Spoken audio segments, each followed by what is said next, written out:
नमस्कार जी, स्वागत है एक बार फिर से आप सभी का चंदू सर की क्लास के यूट्यूब चैनल पर डिजिटल मंच पर। मेरा नाम चंदू जैन है और आज हम बात करने वाले हैं फर्स्ट ग्रेड स्कूल लेक्चर इतिहास विषय के लिए महामैराथन क्लास की। यह महामैराथन क्लास मूल रूप से जो आयोजित की जा रही है वह है मध्यकाल के लिए। बिल्कुल, विश्व इतिहास, प्राचीन भारत और मध्यकाल हो चुका है। अब हम बात कर रहे हैं मध्यकाल की मैराथन क्लास की। बहुत प्रेम आप सभी ने दिया, इसके लिए मैं कोटि कोटि धन्यवाद ज्ञापित करता हूँ। क्लास की पीडीएफ आप एप्लीकेशन से डाउनलोड कर रहे हैं, बहुत अच्छा लग रहा है। आपके सकारात्मक कमेंट मुझे मोटिवेट करते हैं कि मुझे अभी इन विद्यार्थियों के लिए बहुत कुछ करना है। तो आइए स्कूल व्याख्याता के लिए महामैराथन की क्लास शुरू करते हैं मध्यकालीन भारत की। मेरा नाम चंदू जैन है और जैसा कि मैंने आपसे वादा किया था कि मैं उपलब्ध नहीं रहूंगा, ठीक है, 13, 14 और 15 तारीख को मेरी एनिवर्सरी है, इसी वजह से। तो इसी उपलक्ष्य में मैंने आपके लिए रिकॉर्डेड क्लास यहाँ पर उपलब्ध करवा दी है, ठीक है।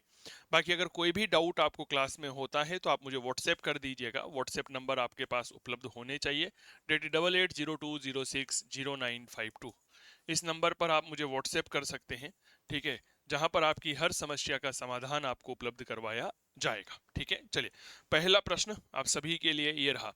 मुरूज ल जहाब का लेखक कौन है? अल मसूदी, अल बरूनी, अल उल्बी, इब्न होकल। मुरूज ल जहाब एक बहुत अच्छी किताब है, ठीक है। इसके लेखक जो है मूल रूप से कौन माने गए हैं, ठीक है, बताइए। मुरूज जहाब।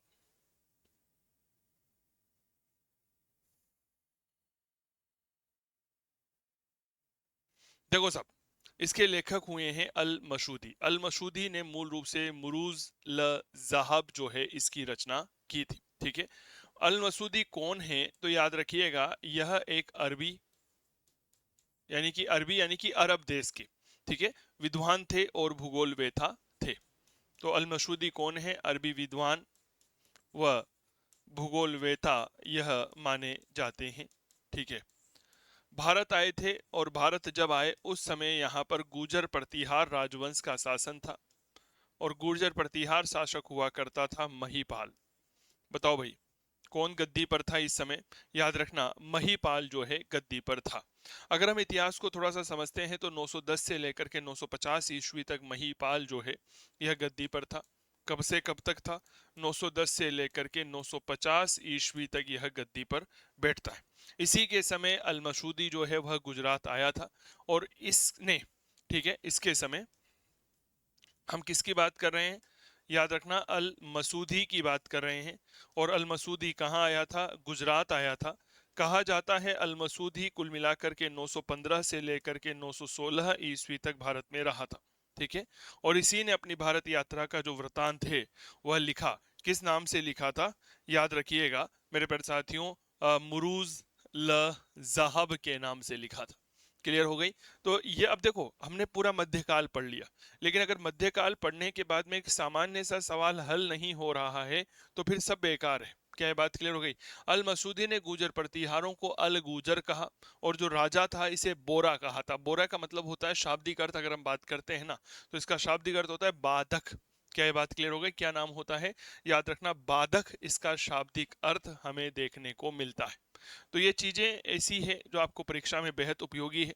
अब आप कहोगे सर ये कहाँ से आते हैं? तो मेरे दोस्त, यह सब प्रश्न वहां से आते हैं जब हम हमारे सिलेबस को उठा करके देखते हैं और एक प्रश्न मिलता है मध्यकालीन भारत के स्रोत, ठीक है। तो वहां से हमें यह सब चीजें देखने को मिलती है। क्या ये बात क्लियर? चलिए आगे बढ़े। तो चीजों को समझा करो, ठीक है ना। जब तक हमें, अभी मैंने एक क्लास ली थी, एक छोटी सी बात बताता हूँ, सिख धर्म के 10 गुरु, ठीक है। अब उसमें मेरे प्यारे साथियों ने कहा सर ये तो सिलेबस में ही नहीं है ना। मतलब विद्यार्थियों अपनी मान मर्यादा कभी कभी भूल जाता है। उसको ये नहीं पता होता है वो क्या कमेंट करे। इसने कहा तुझे सिलेबस पता नहीं है, क्यों पढ़ा रहा है? कि हमारे ऊपर इस बात का कोई फर्क नहीं पड़ता है, ठीक है ना। क्योंकि जब व्यक्ति सफलता की ओर आगे बढ़ता है ना, दूसरों के लिए प्रयास करने लगता है, तो उसके ऊपर पत्थर फेंके जाते हैं। छोटी सी बात बताता हूँ, महात्मा ज्योतिबा फूले का नाम सुना होगा। उनकी पत्नी थी सावित्री बाई फूले, जिन्होंने बालिका शिक्षा के लिए बेहतरीन काम किया। वह जब पढ़ाने जाती थी तो अपने बैग में एक साड़ी एक्स्ट्रा लेके जाती थी। क्यों? क्योंकि दकियानूसी लोग जो हैं वह उनके ऊपर पत्थर और कीचड़ फेंका करते थे, ठीक है। आज इतिहास में उन दकियानूसी लोगों का नाम नहीं है, लेकिन सावित्रीबाई फूले को हम सभी जानते हैं। उनके ऊपर बहुत प्रसिद्ध अभी बॉलीवुड में मूवी बनी थी फूले। तो जब हम भक्ति आंदोलन पढ़ रहे हैं ना, तो भाई साहब भक्ति आंदोलन में गुरु नानक पढ़ेंगे, गुरु नानक पढ़ेंगे तो उनके उत्तराधिकारी क्यों नहीं पढ़ेंगे? क्या ये बात क्लियर हो गई क्या? तो एक बार विचार किया करो, ठीक है ना। जब भी तो हम कहते हैं सर नौकरी नहीं लग रही है, सिलेक्शन नहीं हो रहा है, इसके पीछे कहीं ना कहीं बहुत बड़ा कारण एक ये भी है, ठीक है ना। एक बात याद रखना, मैं ही नहीं, दुनिया का कोई भी शिक्षक जो आपको पढ़ा रहा है उसमें कुछ तो बात है, इसीलिए वो आपको पढ़ा रहा है और आप उससे पढ़ रहे हैं। चलिए अगले प्रश्न की ओर आगे बढ़ते हैं। निम्नलिखित में से किस व्यक्ति ने इल्तुतमिश को एक ऐसा संदेश भेजा था जिसमें मंगोलों के खिलाफ गठबंधन की मांग की गई थी?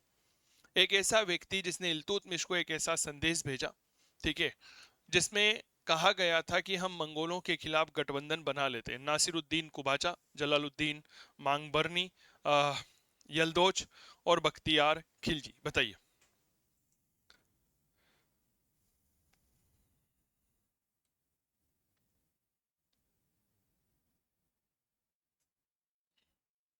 देखो साहब, बेसिकली जब हम पढ़ते हैं तो पारस का नाम पढ़ते हैं। फारस कहाँ पर है? ईरान में है। यहाँ का एक राजा हुआ करता था और उस राजा का नाम मेरे प्यारे साथियों आता है जलालुद्दीन मोहम्मद ख्वारिज्म शाह, ठीक है। क्या नाम आता है? That is Jalaluddin Muhammad Khwarazm Shah. इसका एक बड़ा पुत्र था और इस पुत्र का नाम था जलालुद्दीन मांग बरनी। बताइए क्या नाम था इसका? तो याद रखना, डेट्स कॉल्ड जलालुद्दीन मांग बरनी। इस जलालुद्दीन मांग बरनी ने इल्तुतमिश के पास संदेश भेजा था कि हमें जो है मंगोलों का डट कर के मुकाबला करना चाहिए और कहीं ना कहीं आप हमारी मंगोलों के विरुद्ध सहायता करिए, ठीक है। मेरे प्यारे साथियों, इल्तुतमिश ने यहाँ पर जो इसका दूत आया था जिसका नाम था आइन उल मुल्क, उसकी हत्या करवा दी और विनम्रता पूर्वक मेरे प्यारे साथियों जलालुद्दीन मांगबरनी को शरण देने से मना कर दिया। और एक साथ ही यह भी प्रार्थना करता है इल्तुतमिश जलालुद्दीन से कि भाई नम्र निवेदन है, मेरी दिल्ली सल्तनत नई नई बनी है, इसकी रक्षा करने दे और यहाँ से चला जा। यानी कि इल्तुतमिश ने जलालुद्दीन से विनम्रता पूर्वक निवेदन किया कि आप पंजाब छोड़ दीजिए। क्या ये बात क्लियर हो गई? इल्तुतमिश ने यह सारा काम क्यों किया था? ताकि वह दिल्ली सल्तनत को मंगोल आक्रमणों से सुरक्षा प्रदान कर सके। क्या ये बात क्लियर हो गई? हाँ या ना का जवाब साझा करिएगा, ठीक है। चलिए अगला प्रश्न। निम्नलिखित में से कौन हजार मर्दह कहलाता है? आप प्रश्न का लेवल देखो एक बार, है ना। ये कोई ऐसे प्रश्न नहीं है एरे गेरे नथु खेरे जैसे। ये वो प्रश्न है जो आपकी परीक्षा के लिए बेहद ज्यादा उपयोगी बनते हैं। हजार मर्दह कहलाता है कबीर खान, मलिक जमालुद्दीन याकूत, एतगीन और निजाम उल मुल्क। बताइए हजार मर्दह किसे कहा जाता है?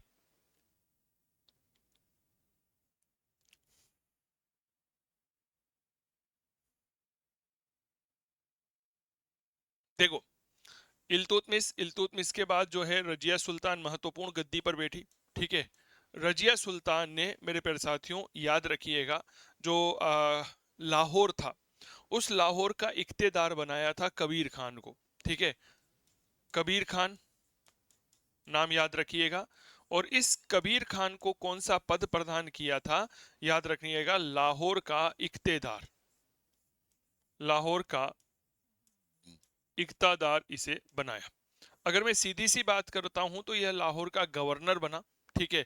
और इस लाहौर के गवर्नर बनने पर मेरे प्यारे साथियों याद रखना, कबीर खान को ही क्या कहा गया? हजार मर्दह के रूप में जाना जाता है। क्लियर हो गई? हाँ या ना का जवाब दीजिएगा, ठीक है। तो हजार मर्दह किसे कहा जाता है? कबीर खान। ये आपके एग्जाम में डायरेक्ट पूछा जाता है। अगला प्रश्न। दिल्ली सल्तनत का पहला संप्रभु या प्रभु संपन्न राजा कौन था? कुतुबुद्दीन ऐबक, आराम शाह, इल्तुतमिश और नासिरुद्दीन शाह। दिल्ली सल्तनत का पहला संप्रभु या मेरे प्यारे साथियों अगर मैं बात करता हूं प्रभुता संपन्न राजा कौन था? बहुत बढ़िया प्रश्न है, कृपया इस प्रश्न को जवाब दीजिएगा। देखिए साहब, दिल्ली सल्तनत की स्थापना मूल रूप से कुतुबुद्दीन ऐबक के द्वारा की गई थी। कुतुबुद्दीन ऐबक मेरे प्यारे साथियों अगर मैं बात करता हूं 1206 में गद्दी पर बैठा था और 1206 में गद्दी पर बैठने के बाद 1210 ईस्वी तक वह गद्दी पर रहा। इसके बाद आराम शाह गद्दी पर बैठा, ठीक है, लेकिन कोई विशेष कार्यवाही नहीं हो पाई और गद्दी पर बैठा इल्तुतमिश। बताओ भाई गद्दी पर कौन बैठा? याद रखना इल्तुतमिश गद्दी पर बैठ जाता है। ठीक है। इल्तुतमिश ने ही सल्तनत का वास्तविक संस्थापक माना जाता है, सल्तनत का संप्रभु राजा के रूप में यह माना जाता है। इल्तुतमिश ने ही सिक्कों पर टकसाल का नाम अंकित करना शुरू किया था, इसीलिए नेल्सन टाइट ने इल्तुतमिश को आधुनिक मुद्रा प्रणाली का जनक कहा है। इल्तुतमिश ने ही अपने पुत्र नासिरुद्दीन की स्मृति में दिल्ली में मकबरा बनाया था, जिसे सुल्तान गढ़ी कहा जाता है। इसीलिए भारत में मकबरा प्रणाली का जनक जो है वह इल्तुतमिश को ही माना जाता है। क्या ये बात क्लियर हो गई? इल्तुतमिश दिल्ली को राजधानी बनाने वाला पहला सुल्तान था। ऐबक के समय जो राजधानी थी वह क्या थी? याद रखिएगा लाहौर थी। ठीक है। और जब कुतुबुद्दीन की मृत्यु होती है तो इल्तुतमिश जो है उत्तर प्रदेश के बदायूं का गवर्नर हुआ करता था। ठीक है। और मेरे प्यारे साथियों याद रखना यही इल्तुतमिश जो है कहीं ना कहीं 1229 ईस्वी में बगदाद के खलीफा से सुल्तान की पद की स्वीकृति प्राप्त की थी। इसीलिए यह दिल्ली सल्तनत का स्वतंत्र संप्रभु और स्वायत्त शासक माना जाता है। ठीक है। चले अगला प्रश्न। सुन्नी और शियाओं के मध्य सबसे अधिक सांप्रदायिक विवाद किसके काल में हुआ था? कुतुबुद्दीन ऐबक, बलबन, अलाउद्दीन खिलजी और रजिया सुल्तान। सांप्रदायिक विवाद जो है वह किसके काल में हमें देखने को मिलता है? एक अच्छा प्रश्न है यह, थोड़ा सा प्रश्न पर गौर करिएगा।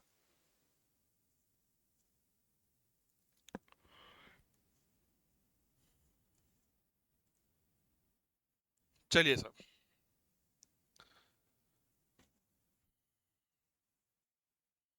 देखो साहब, इल्तुतमिश की मृत्यु के बाद में रजिया सुल्तान गद्दी पर बैठी। अब रजिया की स्थिति महिला थी, रजिया एक तरह से अगर मैं बात करना चाहूं, और दिल्ली में जो तुर्गान चहलगामी थे या दिल्ली के जो अमीर थे वो रजिया को, मेरे प्यारे साथियों, कहीं पर भी राजा स्वीकार करने की स्थिति में नहीं थे। तो रजिया ने अपनी स्थिति मजबूत करने के लिए तुर्क सरदारों अर्थात सुन्नी की शक्तियों को तोड़ने के लिए गैर तुर्कों अर्थात शिया सरदारों को प्रोत्साहन किया था। ठीक है। और उन्हें तरह तरह के नवीन पद दिए। इसीलिए दोनों में क्या हो गई थी मेरे दोस्त? याद रखना टकराव हो गया था। तो जो तुर्क दास थे, बताइए, जो तुर्क थे ये क्या कहलाते थे? तो ये होते थे मेरे दोस्त सुन्नी। समझ में आ गई? ये कौन होते थे? सुन्नी होते थे। और जो गैर तुर्क थे, ये गैर तुर्क क्या कहलाते थे? शिया कहलाते थे। तो रजिया सुल्तान ने इनको प्रोत्साहन दिया, इनको नेग्लेक्ट किया, इसीलिए इन दोनों में क्या हो गया था? टकराव की स्थिति उत्पन्न हो गई थी। अलाउद्दीन का दक्षिणी भारत पर पहली बार कब आक्रमण हुआ था? 1306, 1299, 1296, 1309 ईस्वी। अलाउद्दीन खिलजी ने दक्षिणी भारत पर जो है मेरे प्यारे साथियों याद रखिएगा सबसे पहले कहां आक्रमण किया था? बताइए। देखो, भारत की गद्दी पर गुलाम राजवंश के बाद में खिलजी राजवंश गद्दी पर बैठता है। के एस निजामी ने खिलजी राजवंश की स्थापना होने को क्या कहा है? खिलजी क्रांति के रूप में किया है। अब इसका पहला जो संस्थापक आता है उस संस्थापक का नाम क्या था? तो हम कहते हैं सर वह संस्थापक जलालुद्दीन खिलजी था, है ना, जो रिश्ते में अलाउद्दीन खिलजी का चाचा हुआ करता था। यह जलालुद्दीन खिलजी के समय ही अलाउद्दीन खिलजी ने मूल रूप से मेरे प्यारे साथियों 1296 ईस्वी में देवगिरी पर आक्रमण किया था। बताओ भाई कहां पर आक्रमण किया था? देवगिरी पर आक्रमण किया था। और इस समय देवगिरी के शासक जो थे उनका नाम आता है रामचंद्र देव। बताओ क्या नाम आता है? रामचंद्र देव जो है वह नाम हमें यहाँ पर देखने को मिलता है। क्या ये बात क्लियर हो गई? अब देखो, अलाउद्दीन ने यहाँ पर देवगिरी पर आक्रमण किया, 1296 में आक्रमण किया था। ठीक है। देवगिरी जो है मेरे दोस्त, यहाँ पर अलाउद्दीन खिलजी के आक्रमण का उद्देश्य साम्राज्य विस्तार करना नहीं था।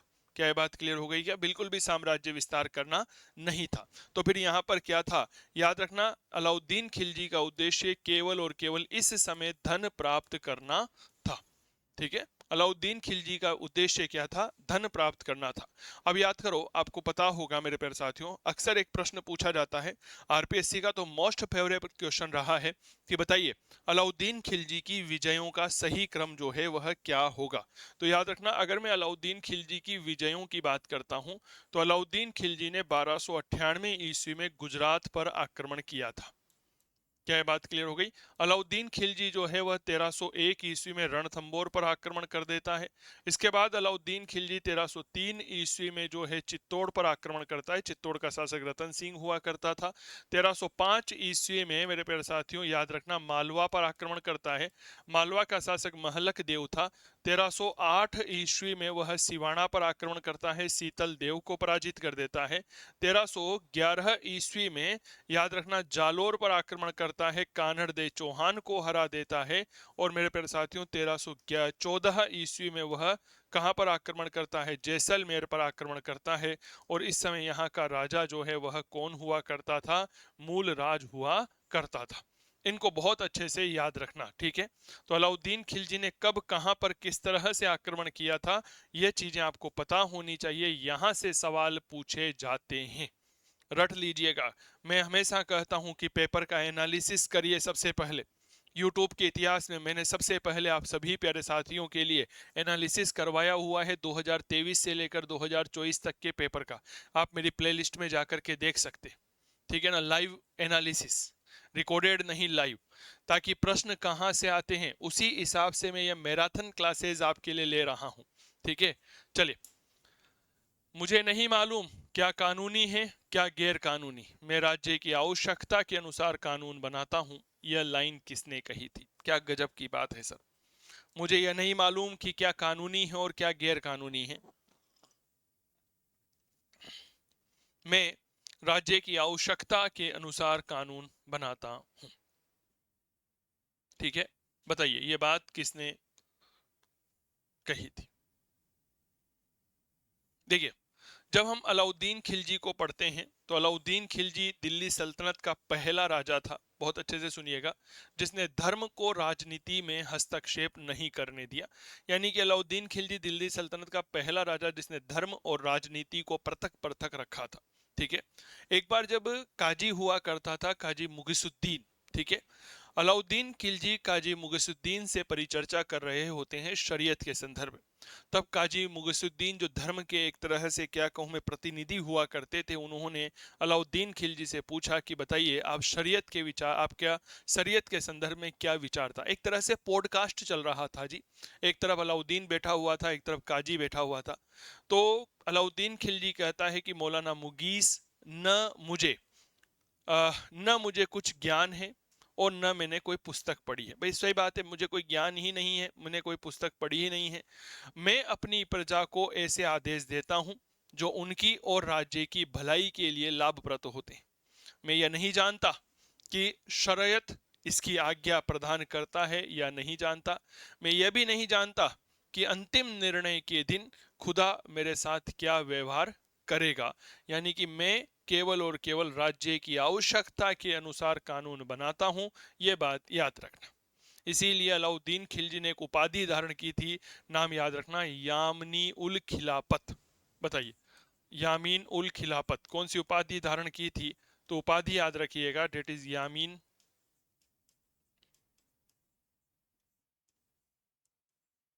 उल खिलाफत की उपाधि धारण की थी। और किससे यह बात कही थी? अलाउद्दीन खिलजी ने यह बात कही थी। किससे कही थी? नाम याद रखना, काजी मुगीस से कही थी या मुगीसुद्दीन से कही थी। मुगीसुद्दीन, कि मैं शरीयत को नहीं मानता, मुझे नहीं पता क्या कानूनी है क्या गैर कानूनी है, मैंने कोई पुस्तक नहीं पढ़ी है, मैं राज्य की आवश्यकता के अनुसार कानून बनाता हूँ। अलाउद्दीन खिलजी ने उलेमा के प्रभाव से भी अपने राज्य को जो है वह स्वतंत्र रखा था। यह बात थोड़ा सा याद रखना। अमीर खुसरो जियाउद्दीन बर्नी से कितने वर्ष बड़े थे? देखो प्रश्न का लेवल देखो सर आप, यूजीसी नेट में पूछा गया प्रश्न है यह। अमीर खुसरो जो है वह बर्नी से कितने वर्ष बड़े थे? क्या ये बात क्लियर हो गई?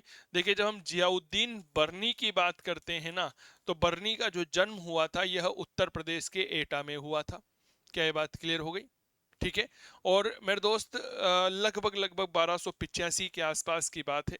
और जब हम अमीर खुसरो की बात करते हैं तो अमीर खुसरो का जो जन्म है मेरे प्यारे साथियों, ये लगभग 1253 ईस्वी में हुआ था। तो कितने हो गया भैया? 5 में से 3 गए 2, 8 में से 5 गए 32।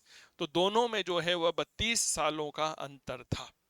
ठीक है। तो अमीर खुसरो जो है वह जियाउद्दीन बर्नी से लगभग लगभग 32 वर्ष बड़े थे। एक बार मैं जियाउद्दीन बर्नी के जन्म स्थान को लेकर के कंफर्म नहीं हूं, मैं माफी चाहूंगा। ठीक है, तो वो एक बार आप अपने हिसाब से देख लीजिएगा। ठीक है, क्या ये बात क्लियर हो गई?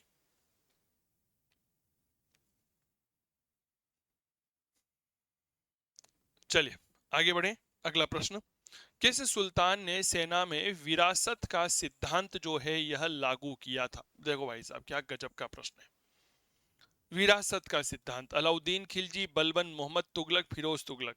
विरासत का सिद्धांत का मतलब होता है कि भाई साहब वंशानुगत कर दिया।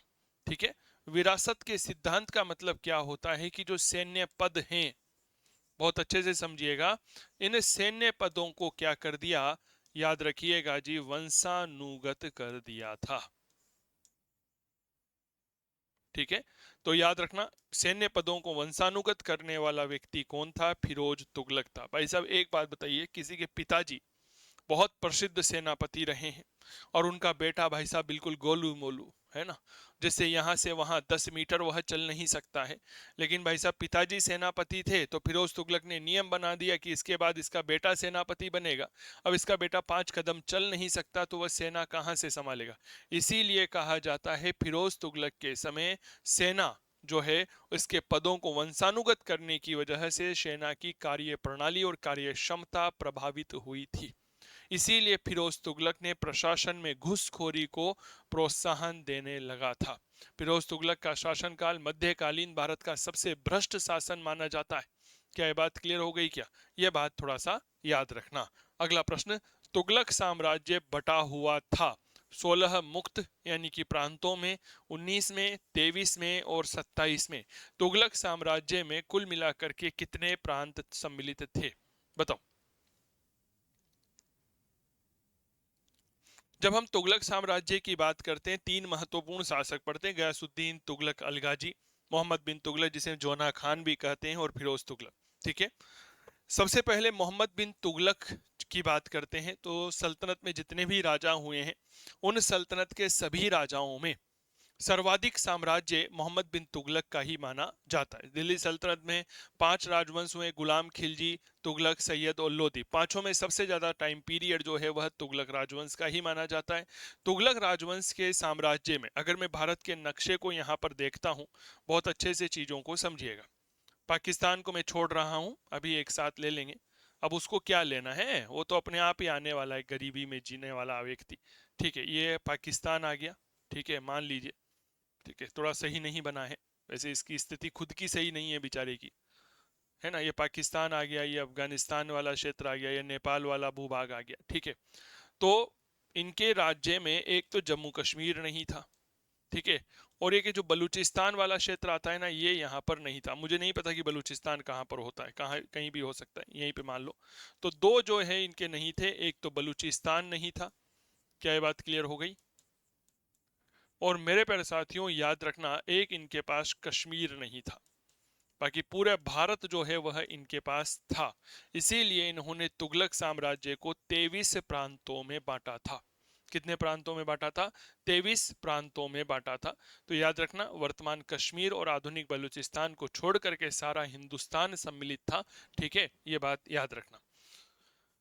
ये प्रतीकात्मक है भैया, मुझे ये नहीं पता कि बलूचिस्तान यहीं पर है या कहीं पर। देखो मैं भूगोल थोड़ी पढ़ाता हूँ, है जी। तो चलो जी, अगला प्रश्न ये रहा।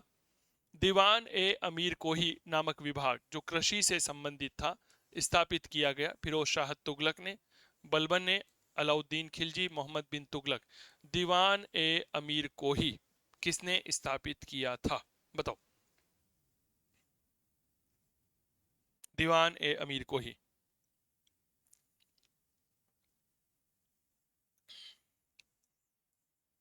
बताओ। दीवान अमीर को ही किसने स्थापित किया था? याद रखना, दीवान अमीर को ही जो है मूल रूप से एक कृषि विभाग था, और कृषि विभाग की स्थापना मोहम्मद बिन तुगलक के द्वारा की गई थी। किसने की थी?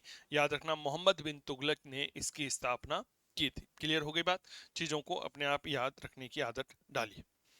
तैमूर लंग ने भारत पर आक्रमण जो है वह किया था 1226, 1398, 1442, 1526। तैमूर लंग जो है उसने भारत पर आक्रमण किया था। बहुत बढ़िया सवाल है।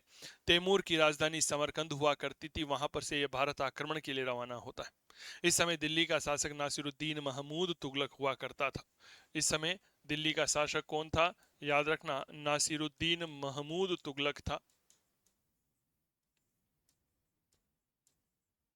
महमूद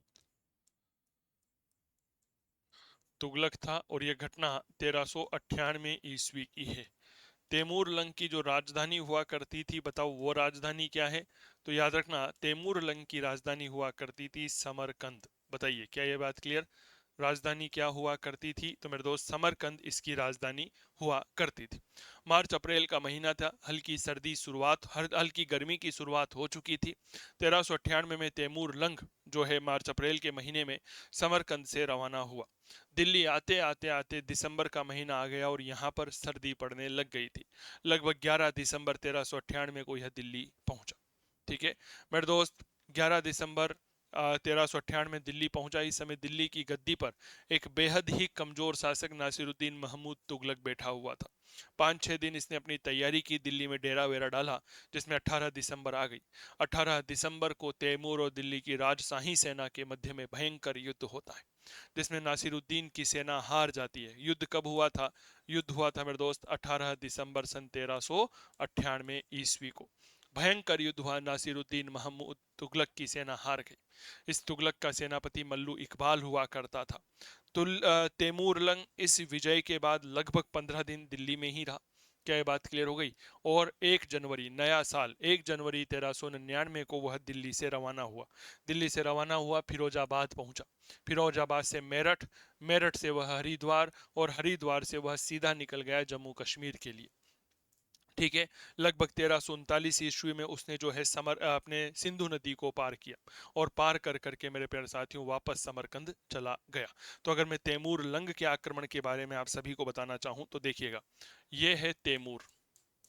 क्या है भाई साहब? तैमूर है। यह तैमूर की एक राजधानी, और राजधानी क्या थी? तो मेरे दोस्त, यह थी समरकंद।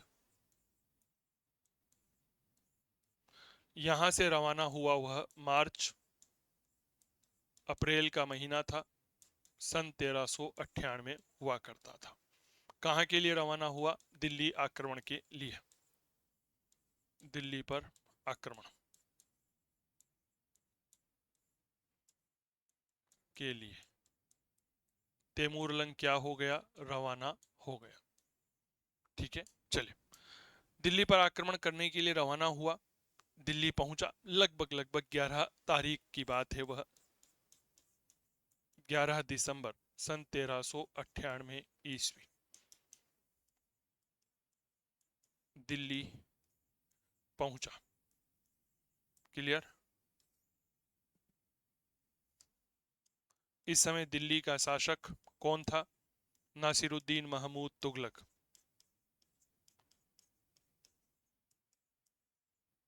नासिरुद्दीन महमूद तुगलक। और इसका जो सेनापति हुआ करता था उसका नाम क्या था? मल्लू इकबाल। ठीक है, सेनापति डेट इज मल्लू इकबाल। यहां तक कोई समस्या? मेरे दोस्त, दोनों पक्षों में संघर्ष होगा। चलिए, इसके बाद अगली तारीख आती है 18 दिसंबर की। ठीक है, 1398, दोनों में युद्ध। तैमूर जीता।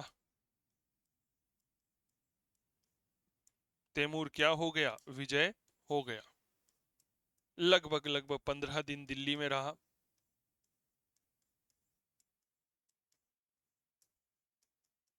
दिल्ली में रहा। अब इसके बाद 1 जनवरी, नया साल आ चुका था 1399। न्यू ईयर सेलिब्रेट किया, डांस किया, गाना गाया, 4 बोतल वोड का काम मेरा रोज का। ठीक है, यहां से यह रवाना हुआ। दिल्ली से चला, दिल्ली से यह चला फिरोजाबाद। फिरोज शाह तुगलक ने इसकी स्थापना की थी, इसे लूटा। इसके बाद यह चला गया मेरठ, इसे लूटा। हरिद्वार चला गया, इसे लूटा। कुल्लू कांगड़ा होते हुए यह कहां पहुंचा? जम्मू कश्मीर पहुंचा। ठीक है, जम्मू कश्मीर पहुंचने के बाद में मेरे प्यारे साथियों इसने सिंधु नदी को पार किया, ये आपकी सिंधु नदी, और लगभग लगभग सिंधु नदी को पार करने के बाद में वापस कहाँ आ गया? यह आ गया मेरे दोस्त समरकंद, और समरकंद जो है इसके लिए रवाना हो जाता है। ठीक है, कब की बात है? 19 मार्च की, सन 1399 को। क्लियर हो गई बात? हाँ या ना का जवाब दीजिएगा। अब जब ये जा रहा था तो इसने बोला यार मैंने दिल्ली को जीत लिया है, इसीलिए उसने खिज्र खान को दिल्ली का, लाहौर का, मुल्तान का, दीपालपुर का सूबेदार बना दिया था। देखो एक बात याद रखो, प्रश्न ज्यादा इंपॉर्टेंट नहीं है, लेकिन जो मैं आपको ये डिटेल और ये बातें बता रहा हूं ना, ये महत्वपूर्ण है। ये सब बातें बहुत ज्यादा एनालिसिस के बाद निकलती है, ये बात याद रखना। तैमूर ने तुर्की भाषा में अपनी आत्मकथा लिखी थी, नाम था मलफुजात तैमूरी। क्या ये बात क्लियर हो गई? और अबू तालिब हुसैनी के द्वारा मलफुजात तैमूरी का फारसी भाषा में अनुवाद किया गया। तैमूर के आक्रमण का एकमात्र उद्देश्य धन प्राप्त करना था। तो ये चीजें क्लियर हो गई। चलो अगला प्रश्न, गुलरुखी उपनाम से कविताएं लिखने वाला राजा कौन था? सिकंदर लोदी, बहलोल लोदी, इब्राहिम शाह लोदी, शाहजहां, मोहम्मद। गुलरुखी उपनाम से कविताएं कौन लिखता था? बताइए। ठीक है, फारसी भाषा में मूल रूप से कविताएं लिखी जाती थी और यह सिकंदर लोदी था। किस भाषा में लिखता था? तो याद रखना मेरे प्यारे साथियों, यह फारसी भाषा में कविताएं लिखता था। ठीक है, अगला प्रश्न, मकबरों की अष्टभुजाकार आकृति मध्यकालीन भारत के निम्नलिखित में से किस वंश की विशेषताएं हैं? अष्टभुजाकार आकृति जो होती है, कुछ इस तरह से मकबरे मेरे प्यारे साथियों तैयार किए जाते हैं। यह अष्टभुजाकार आकृति है। कई सारे मकबरे हमें मूल रूप से जो है मेरे प्यारे साथियों इतिहास में देखने को मिलते हैं जो अष्टभुजाकार आकृति में है। विशेष तौर पर लोदी वंश के शासनकाल को मकबरों का ही शासनकाल कहा जाता है। क्लियर हो गई? हाँ या ना का जवाब दीजिएगा। इसका शासनकाल क्या कहलाता है? तो हम कहते हैं सर मकबरों का शासनकाल कहते हैं। किसे कहते हैं? लोदी वंश के शासनकाल को कहते हैं। ठीक है, मेरा एक ही उद्देश्य है कि क्वालिटी स्टडी आप लोगों को दिया जाए, क्वालिटी मटेरियल दिया जाए। क्या ये बात समझ में आ गई? क्या क्वालिटी मटेरियल आपको यहाँ पर प्रदान किया जाए, और क्लास के दौरान जो है ना अनावश्यक बातें जो विद्यार्थियों के साथ की जाती है वो नहीं की जाए। बात भी की जाए तो वह बात होनी चाहिए जो आपकी परीक्षा के दृष्टिकोण से बेहद उपयोगी बनती है। ठीक है, अब मूल रूप से लोधी वंश के शासनकाल में किया हुआ ना, दो तरह के मकबरे बने। जो लोधी सुल्तानों ने बनाए वह अष्टभुजाकार थे, और जो तुर्की अमीरों के द्वारा बनाए गए थे वह चतुर्भुजाकार मकबरे बनाए गए थे। क्या ये बात क्लियर हो गई? अष्टभुजाकार मकबरे की शुरुआत जो है दिल्ली में खान ए जहां तेलंगानी का जो मकबरा बना था उसको हम यहाँ पर मानते हैं। खान ए जहां तेलंगानी का मकबरा। क्लियर हो गई बात? चले अगला महत्वपूर्ण प्रश्न आप सभी के लिए। ये अरे क्या बात है भैया, देखो एड प्रचार प्रसार भी बेहद जरूरी है। 15 जून को मेरी मैरिज एनिवर्सरी है, ठीक है, बलिदान दिवस है। आप ऐसा मान के चलिएगा। तो वैवाहिक वर्षगांठ के उपलक्ष्य में कल विद्यार्थी कह रहे थे सर कुछ ऑफर वगैरह लेकर आइए ताकि हम कोर्स ले लें। मैंने कहा भाई ठीक है, तो 2 दिन का आप लोगों के लिए एक महाबचत ऑफर रहने वाला है। मूल रूप से मैरिज एनिवर्सरी की खुशी में है जो 15 जून को है, 15 और 16 जून 2025 तक। ठीक है, इसमें इतिहास के मेरे एप्लीकेशन पर, चंदू सर की क्लास मोबाइल एप्लीकेशन पर जितने भी कोर्स उपलब्ध हैं उन पर 51% तक का डिस्काउंट दिया जाएगा। प्रत्येक कोर्स पर लगभग 11 कोर्स वहां पर उपलब्ध हैं। ठीक है, उन 11 के 11 कोर्सों पर आप सभी के लिए 51% तक का डिस्काउंट रहेगा। तो इस QR कोड को आप स्कैन कर सकते हैं, या आपके कमेंट बॉक्स में जो मैंने पिनअप किया हुआ है ना, आप डायरेक्ट वहां से भी मोबाइल एप्लीकेशन डाउनलोड कर सकते हैं। मोबाइल नंबर 8802060952 है। एप्लीकेशन चंदू सर की क्लास मोबाइल एप्लीकेशन है। ठीक है, अब यहाँ पर कौन सा कोर्स कितने का मिलेगा थोड़ा सा यह भी जान लीजिए।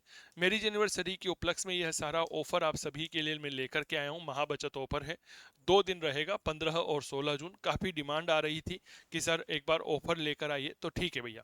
तो देखिए, फर्स्ट ग्रेड इतिहास का पेपर 2 केवल 2,999, हिस्ट्री फाउंडेशन 6,999, विश्व इतिहास 999, प्राचीन भारत 999, मध्यकालीन भारत 999, आधुनिक भारत 999, टेस्ट सीरीज रहेगी 699 में।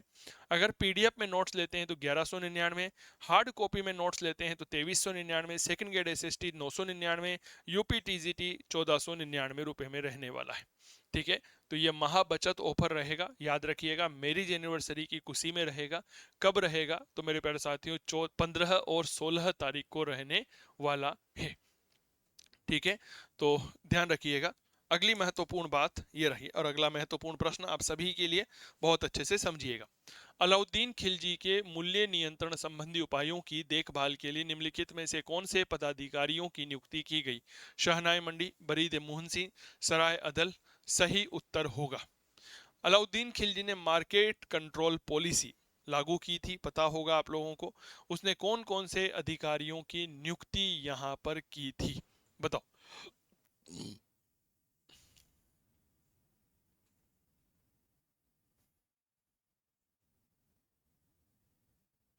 ठीक है, देखो साहब, उसने बाजार नियंत्रण व्यवस्था के लिए शहनाई मंडी, बरीद जो गुप्तचर थे, मुनिहिस की नियुक्ति की थी। सराय अदल जो है, यह मूल रूप से न्यायिक अधिकारी हुआ करता था।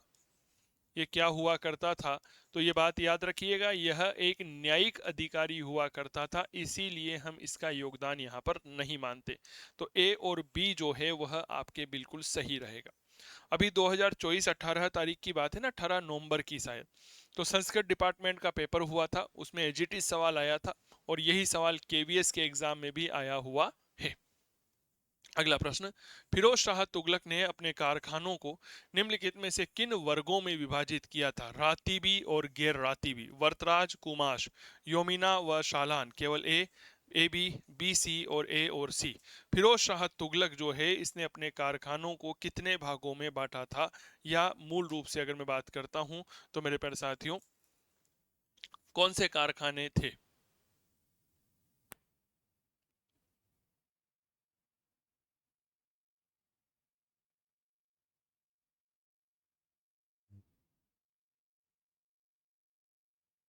देखो साहब, दो प्रकार के कारखाने थे, पहला रातीबी था और दूसरा गैर रातीबी था। क्या ये बात क्लियर हो गई? दो कारखाने थे फिरोज तुगलक के शासनकाल में। हमें कुल मिलाकर के जब हम इतिहास को पढ़ते हैं तो 36 कारखानों की व्यवस्था फिरोज तुगलक के काल में देखने को मिलती है। 36 शाही कारखाने थे, ये बात याद रखना। और ऐसा प्रश्न आपके एग्जाम में फर्स्ट ग्रेड की जो रिक्वायरमेंट है ना आरपीएससी की, उसमें यह प्रश्न आपके डायरेक्ट पूछा गया है। तो कुल मिलाकर के 36 कारखाने थे, दो प्रकार से बांटा गया, रातीबी और गैर रातीबी। इनका प्रबंधक जो है मुतसर्रिफ नामक व्यक्ति करता था। इनका जो प्रबंधक होता था, जो मैनेजर हुआ करता था, वह क्या कहलाता था? तो याद रखना, वह मेरे प्यारे साथियों मुतसर्रिफ कहलाता था। क्या बात क्लियर हो गई? कौन कहलाता था? याद रखिएगा, डेट्स कॉल्ड मुतसर्रिफ कहलाता था। अगला प्रश्न, सूची 1 को सूची 2 के साथ सुमेलित करिए। मुहासिबा, मुतालिबा, मुकर्रर तलब, तलब, स्वीकृत दावे, वेतनिक दावे, लेखे जोखे का ब्यौरा, सरकारी खजाने। इस प्रश्न को बहुत आराम से करिएगा, कोई जल्दबाजी नहीं है मेरे प्यारे साथियों। ठीक है, बताइए। सल्तनत काल में कुछ प्रमुख शब्दावलियां हैं, मैंने आपको सल्तनत काल पढ़ाया हुआ है, और जब आपने सल्तनत काल पढ़ा तो उसकी शब्दावलियां भी पढ़ी है एप्लीकेशन पर। ठीक है, तो आपको यह प्रश्न आना चाहिए, जिसने नहीं पढ़ा वह देख लीजिए।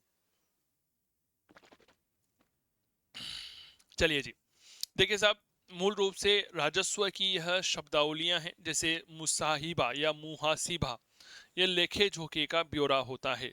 मुतालिबा जो है सरकारी खजाने के दावे होते हैं। मुकर्रर तलब स्वीकृत दावे माने गए हैं, और तलब जो है वेतनिक दावे माने गए हैं। ठीक है, तो यहाँ पर सही जवाब होगा 3 4 1 और 2, ऐसा कहीं पर है 3 4 1 2, ये रहा।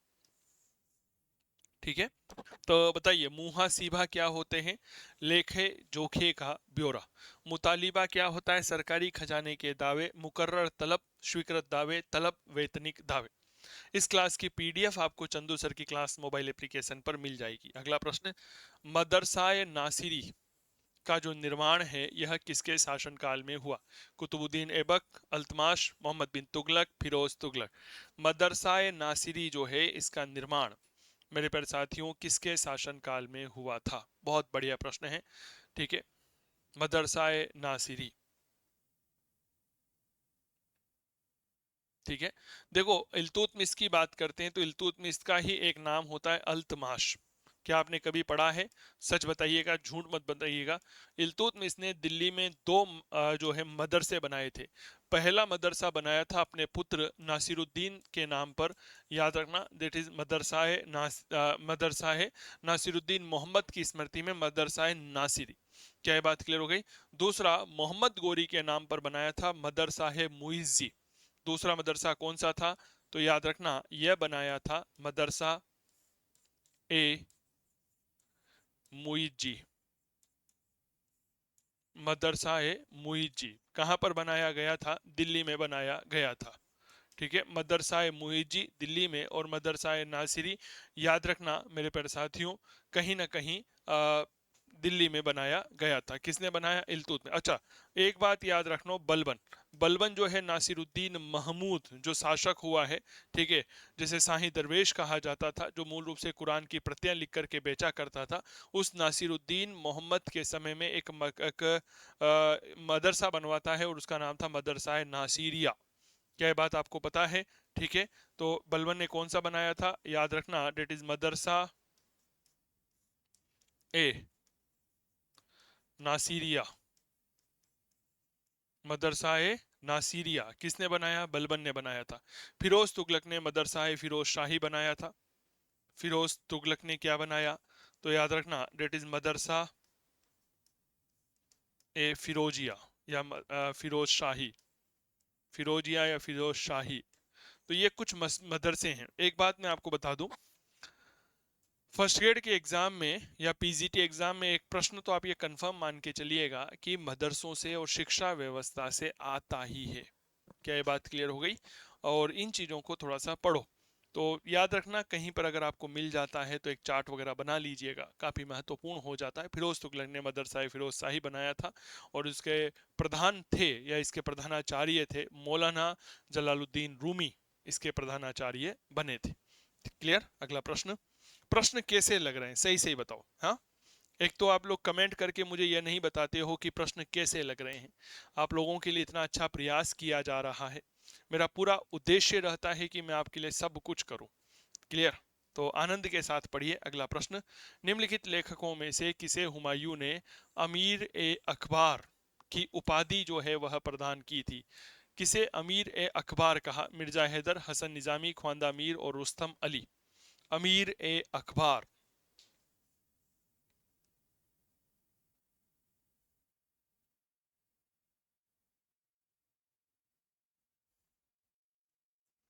बताइए।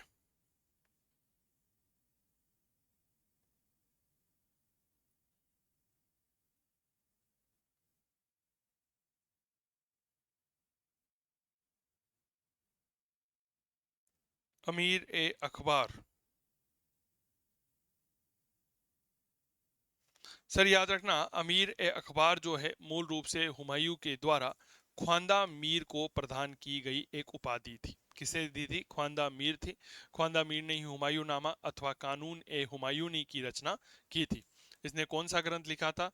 तो मेरे दोस्त याद रखना, डेट्स कॉल्ड हुमायूं नामा, या इसे ही क्या कहते हैं, इसे ही हम कानून ए हुमायूनी कहते हैं। अगला प्रश्न। निम्नलिखित में से कौन सी पुस्तक जो है वह अमीर खुसरो के द्वारा नहीं लिखी गई? मजनू लैला, शरीन ए खुसरो, न्यूह सिफिर, मुक्तब उल लुबाब। अमीर खुसरो ने कौन सी किताब जो है वह नहीं लिखी है? बहुत बढ़िया प्रश्न है, बताइए। देखो साहब, अमीर खुसरो की जब हम किताबें पढ़ते हैं, मजनू लैला या लैला मजनू आती है, शरीफीन ए खुसरो आती है, नूह सिफेहर आती है। जबकि एक किताब है मुक्तब उल लुबाब, जिसे हम तारीख काफ़ी खां कहते हैं, इसके लेखक हासिम काफ़ी खान थे। इसके लेखक कौन थे? तो याद रखना, हासिम काफ़ी खान ने यह किताब लिखी है। कौन सी किताब लिखी है? हासिम ए खाफी खान ने मुंतबुल लबाब। ठीक है, अगला प्रश्न। सल्तनत काल में मवाजिब कहते थे कृषि योग्य भूमि के रूप में सैनिकों को जो पारिश्रमिक दिया जाता था अनियमित सैनिकों के लिए, सैनिकों को नगद वेतन का भुगतान करना, और जब सैनिक अधिन्यास पाते थे। मवाजिब शब्द जो है वह मूल रूप से क्या होता है? बहुत बढ़िया प्रश्न है, मवाजिब। ठीक है, तो इन चीजों को समझो। शब्दावली पर मैं फिर कह रहा हूं, मैंने कल जब प्राचीन भारत की क्लास ली थी यही बात कही थी। मैं हमेशा कहता रहा हूं कि भैया शब्दावली पढ़ा करो, अलग से रजिस्टर बनाओ। कई किताबें ऐसी आती है जो हमें शब्दावली की जानकारी देती है, कई सारे कोर्स ऐसे आते हैं। देखो, राजनीतिक इतिहास हर कोई रच रच के पढ़ा सकता है ना। मैं भी राजनीतिक इतिहास पढ़ाता हूं, लेकिन मैं राजनीतिक इतिहास के साथ साथ ये दूसरी चीजें जैसे राजस्व व्यवस्था, शब्दावलियां, प्रशासनिक व्यवस्था, इन पर बहुत अच्छे से फोकस करता हूं। बहुत एनालिसिस करने के बाद में मेरे दोस्त आप लोगों के लिए काम करते हैं। तो याद रखिएगा, मूल रूप से मवाजिब जो है यह सैनिकों को जो नगद वेतन का भुगतान किया जाता था उसे मवाजिब के नाम से हम जानते हैं। क्या ये बात क्लियर हो गई? ठीक है, ये बात थोड़ा सा याद रखिएगा। मवाजिब दीवान अर्ज नाम के सैनिक विभाग के माध्यम से यह सारा कार्य संपादित किया जाता था। जामा मस्जिद, मोट मस्जिद, झंझरी मस्जिद, हजार शितुन महल, कुवतुल इस्लाम मस्जिद, सिकंदर लोदी, इब्राहिम सरकी, हुसैन शाह, कुतुबुद्दीन, अलाउद्दीन खिलजी। बताओ भाई, सुमेलित करिएगा यहां से क्या आप लोगों के प्रश्न बन रहा है।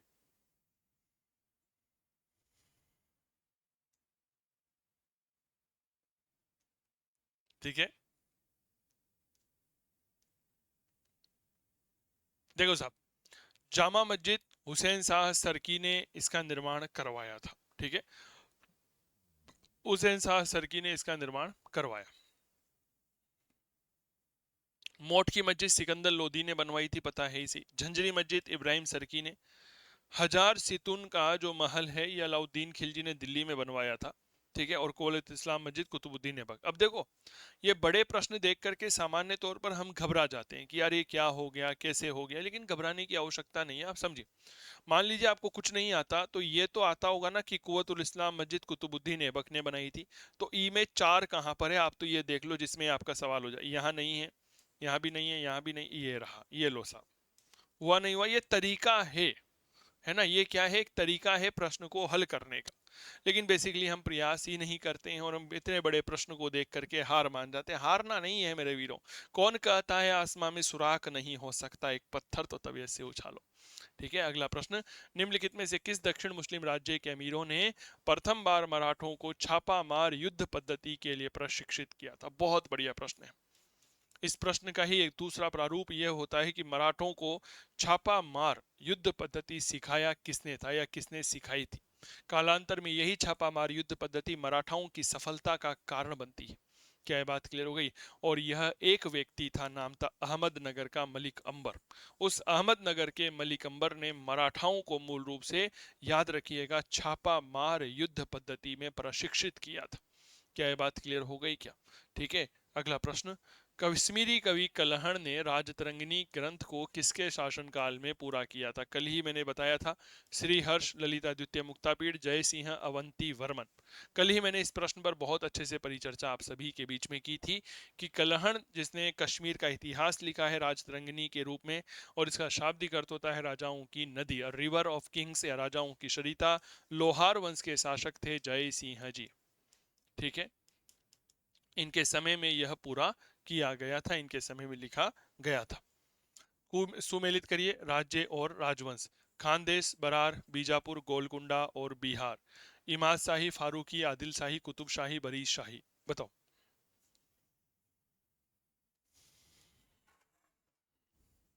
बहुत बढ़िया प्रश्न है।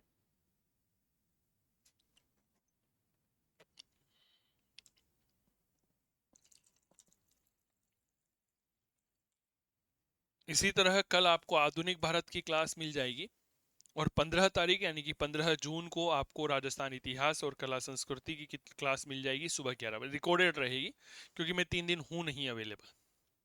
ठीक है ना। चलिए, तो देखिए, खानदेश में फारूकी हुए हैं मूल रूप से। ठीक है, और बरार में इमाद शाही, बीजापुर की बात करते हैं तो बीजापुर में कुतुब शाही हुए हैं। गोलकुंडा में गोलकुंडा की बात कर सॉरी, बीजापुर की बात करते हैं तो बीजापुर में आदिल शाही हुए हैं, गोलकुंडा में कुतुब शाही हुए हैं, और मेरे दोस्त बिहार में बरीद शाही हुए हैं। क्या बात क्लियर हो गई? तो सही जवाब होगा 2 1 3 4 5। ये रहा 2 1 3 4 और 5। तो इसमें सही जवाब क्या हो गया? Option number 2। क्लियर? बहुत अच्छा सवाल है, बहुत आराम से पढ़िएगा, कोई जल्दबाजी नहीं है। भारत में सुहरावर्दी सिलसिले को किसने लोकप्रिय बनाया था? मुल्ला साहब बदस्की, शाह नियामतुल्लाह, शेख रुकनुद्दीन, शेख बाहुद्दीन। भारत में जो सुहरावर्दी सिलसिला है, इसको लोकप्रिय बनाने का नाम किसने किया था? सुहरावर्दी सिलसिले को किसने लोकप्रिय बनाया था? तो जब हम सुहरावर्दी सिलसिले को पढ़ते हैं ना, तो भारत में शेख बाहुद्दीन जकारिया, क्या नाम आता है? शेख बाहुद्दीन जकारिया साहब होते हैं जिन्होंने इस सुहरावर्दी सिलसिले को लोकप्रिय बनाया था। सुहरावर्दी शाखा के संत हुए हैं शेख मूसा, जो हमेशा स्त्री के वेश में रहा करते थे, नृत्य संगीत में ही अपना जीवन व्यस्त करते थे। समय के साथ मेरे प्यारे साथियों, शायद आपको नहीं पता हो तो मैं बता देता हूं कि सुहरावर्दी जो सिलसिला होता है, यह 5 भागों में बट जाता है। सिलसिले का मतलब क्या होता है? संप्रदाय होता है। आपको पता होगा कितने भागों में बट गया है? इसके 5 भाग हो जाते हैं। मैं नाम लिख देता हूं, केवल याद रखना। सबसे पहले आता है जलाली। पहला नाम क्या आता है? तो याद रखना, यह आता है जलाली। ठीक है। दूसरा नाम हमें यहां पर क्या देखने को मिलता है? बताइए। हेलो। हाँ जी भैया। हाँ हाँ। हाँ हाँ, 10। ठीक। पहला आता है जलाली। ठीक है। जलाली के बाद आता है मखदूनी, मखदूनी शाखा। और मेरे प्यारे साथियों, तीसरी जो यहाँ पर शाखा आती है उसे हम कहते हैं मीरान शाही शाखा। ठीक है। एक नाम क्या आता है? मीरान शाही। ये तीसरी शाखा होती है। और मेरे प्यारे साथियों, जो चौथी आती है उसे हम इस्माइल शाह कहते हैं। इस्माइल शाह शाखा के नाम से हम जानते हैं। पांचवी जो शाखा आती है इसे दौला शाही कहते हैं। दौला शाही कहते हैं। तो ये शाखाएं जो हैं यह आपको थोड़ा सा पढ़ना चाहिए। एक सेकंड रुकिएगा।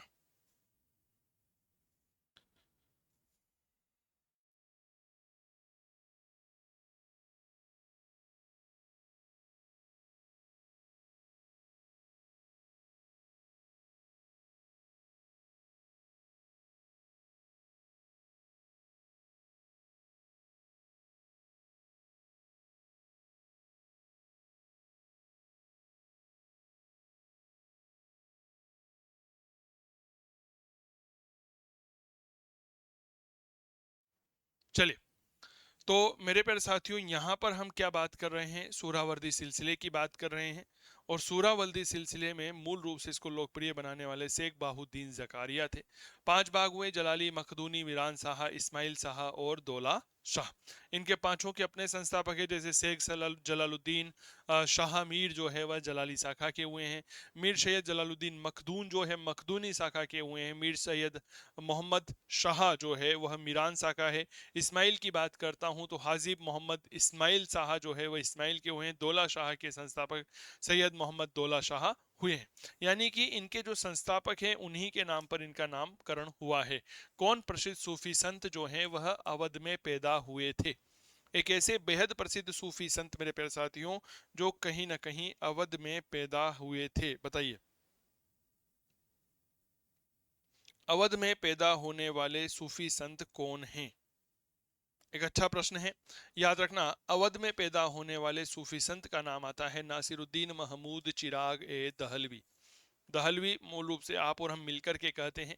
वैसे यह दिल्ली होता है, इन्होंने दिल्ली को अपना शिक्षा का केंद्र बनाया था, इसीलिए इनके नाम के आगे दिल्ली शब्द जोड़ा जाने लगा था। ठीक है। अगला महत्वपूर्ण प्रश्न: निम्नलिखित में से किस सुहरावर्दी संत कवि को सिकंदर लोदी की अनुशंसा प्राप्त थी, जिसने बाबर की प्रशंसा में स्तुति गान लिखा और हुमायूं के गुजरात अभियान में भी साथ गया? कितना बढ़िया प्रश्न है। एक ऐसे सूरावर्दी संत कवि जो सिकंदर लोदी की प्रशंसा प्राप्त थी, बाबर की प्रशंसा में स्तुति गान लिखा, और जब हुमायूं ने गुजरात अभियान किया बहादुर शाह के खिलाफ, तो वह उनके साथ भी गए थे। ठीक है।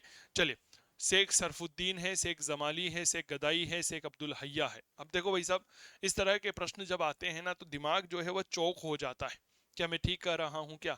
हमें कहीं पर भी ये चीजें दिखाई नहीं देती कि आखिर हमारे साथ अब होने क्या वाला है। तो इस बात को बहुत अच्छे से समझिएगा, परीक्षा के प्रारूप को समझिएगा। नाम आता है शेख जमाली। क्या नाम आता है? नाम आता है मेरे प्यारे साथियों शेख जमाली। शेख जमाली वही है जिन्होंने सिकंदर लोदी की अनुशंसा प्राप्त थी, बाबर की प्रशंसा में स्तुति गान लिखा, हुमायूं के गुजरात अभियान में भी वह उसके साथ गए थे। ठीक है। और इनकी बहुत प्रसिद्ध रचना होती है सियर उल अरफीन। इन्होंने कौन सा ग्रंथ लिखा था? तो इन्होंने रचना लिखी थी शेख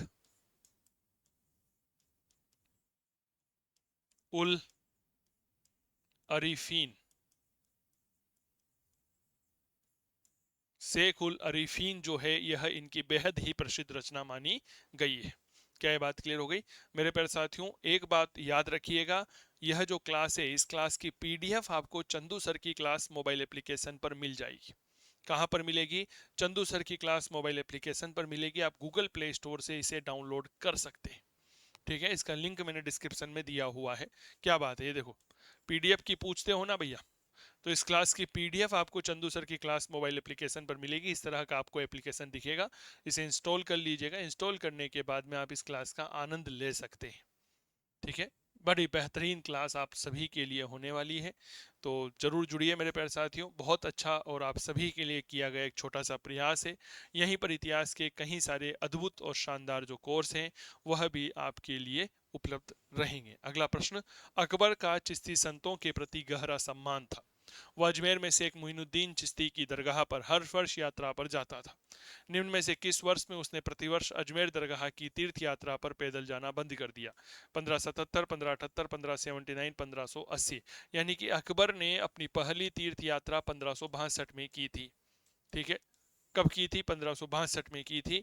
और अकबर जो है मेरे प्यारे साथियों 1562 में यह यात्रा प्रारंभ करता है, और अपनी जो है इसने लास्ट अंतिम यात्रा जो है वह 1579 में की थी। इसके बाद इसने अजमेर जो है उसकी तीर्थ यात्रा पर पैदल जाना बंद कर दिया था। ठीक है, ये बात याद रखना। अकबर के समय शेख मुबारक के द्वारा जारी आज्ञा में कौन सा कथन सही नहीं है? अकबर के समय शेख मुबारक, ठीक है, उलेमा राज्य का आध्यात्मिक प्रमुख, बादशाह शरीयत को बदल सकता है, बादशाह उलेमा के ऊपर है, बादशाह राज्य का आध्यात्मिक प्रमुख है। अकबर के समय शेख मुबारक के द्वारा जारी आज्ञा में कौन सा कथन जो है वह सही नहीं है? बताओ।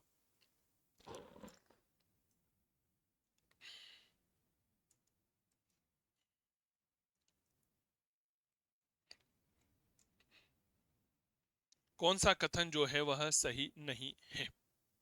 ठीक है, शेख मुबारक ने मजहरनामा जारी किया था या मजहर जारी किया था? बताओ भाई, क्या जारी किया था? शेख मुबारक ने मजहर जारी किया था, और इस मजहर ने अकबर को धार्मिक मामलों में प्रमुख बना दिया था। कब जारी किया गया था? 1579 में जारी किया था। शेख मुबारक ने फैजी और अबुल फजल की सहायता से इसे तैयार किया था, और मूल रूप से उलेमा के मतभेदों की दशा में अकबर को जो है यह आदिल बना दिया गया था। इमाम ए आदिल, इमाम ए आदिल का मतलब होता है प्रधान व्याख्याकार। ठीक है, तो याद रखना इसमें जो आपका सवाल रहेगा, इसमें जो आपका जवाब रहेगा वह यह नहीं कि उलेमा जो है वह राज्य का आध्यात्मिक प्रमुख, ना जी बाबा, अकबर है आध्यात्मिक प्रमुख। तो इसने मूल रूप से जो है अकबर को धार्मिक मामलों का प्रधान बना दिया था। अगर मैं सीधी सी बात बताऊं, अकबर को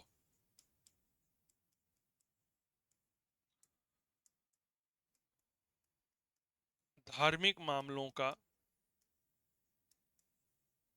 प्रधान बना दिया था। अगला प्रश्न, निम्नलिखित में से कौन सा जो है वह सही सुमेलित नहीं है? पानीपत का द्वितीय युद्ध 1556, फतेहपुर सीकरी में इबादत खाना 1574, तीर्थ यात्रा कर 1563, हल्दी घाटी 1576। अकबर के समय की घटनाक्रम आप लोगों को पढ़ना चाहिए, बार बार परीक्षा में पूछा जाता है। ठीक है ना, ये बात थोड़ा सा याद रखना। बताओ। फतेहपुर सीकरी में इबादत खाना जो है यह 1574 नहीं होगा।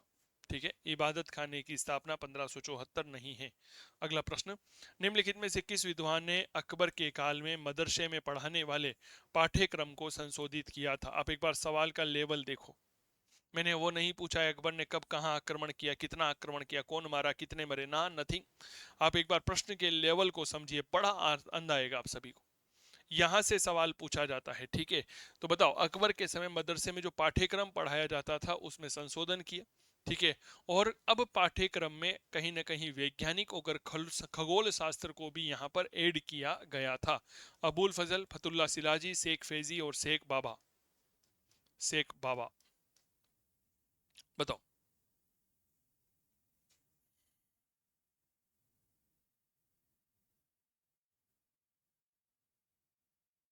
चलिए, याद रखना, फतुल्ला सिराजी ने जो है पाठ्यक्रम में संशोधित किया था।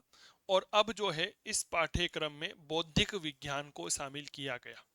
किसको शामिल किया गया? याद रखना, बौद्धिक विज्ञान को शामिल किया गया। पाठ्यक्रम में बौद्धिक विज्ञान के साथ साथ खगोल विद्या को शामिल किया गया कि भाई बच्चे को जो है अब क्या पढ़ाया जाना चाहिए, खगोल विद्या पढ़ाई जानी चाहिए, ठीक है। यह बात भी थोड़ा सा याद रखना। इसके अलावा अगर मैं बात करता हूं फतुल्ला सिराजी के बारे में, तो जो अकबर ने इलाही संवत लागू किया था ना, उस इलाही संवत को वैज्ञानिक रूप देने का श्रेय, प्रमाणिक रूप देने का श्रेय भी फराजी को ही दिया जाता है। अकबर ने एक फरमान जारी किया और फरमान जारी कर कर गणित और विज्ञान विषय को, खगोल विद्या को जो है वह मदरसों में अनिवार्य बना दिया था, ठीक है। तो ये चीजें थोड़ा सा आपको पता होना चाहिए। अगला प्रश्न, निम्नलिखित बादशाहों में से किसने अमीर उल मोमिनीन की उपाधि जो है यह धारण की थी? एक ऐसा बादशाह है जिसने अमीर उल मोमिनीन की उपाधि को धारण किया था। अकबर, शाहजहां, औरंगजेब और बहादुर शाह। बताओ जी।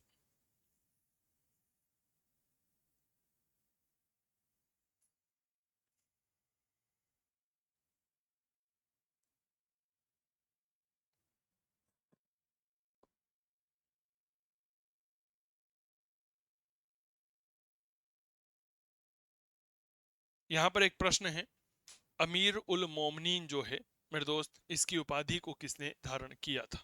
ठीक है। तो मूल रूप से अकबर ने जब धार्मिक मामलों का आज्ञापत्र यानी कि मजहर जारी करवाया, तो उस मजहर को जारी करने के बाद अकबर ने अमीर उल मोमिनीन की उपाधि को धारण कर लिया था, ठीक है। अगला प्रश्न, 1580-81 में अकबर के सम्मुख सर्वाधिक बड़ा संकट जो है वह क्या था?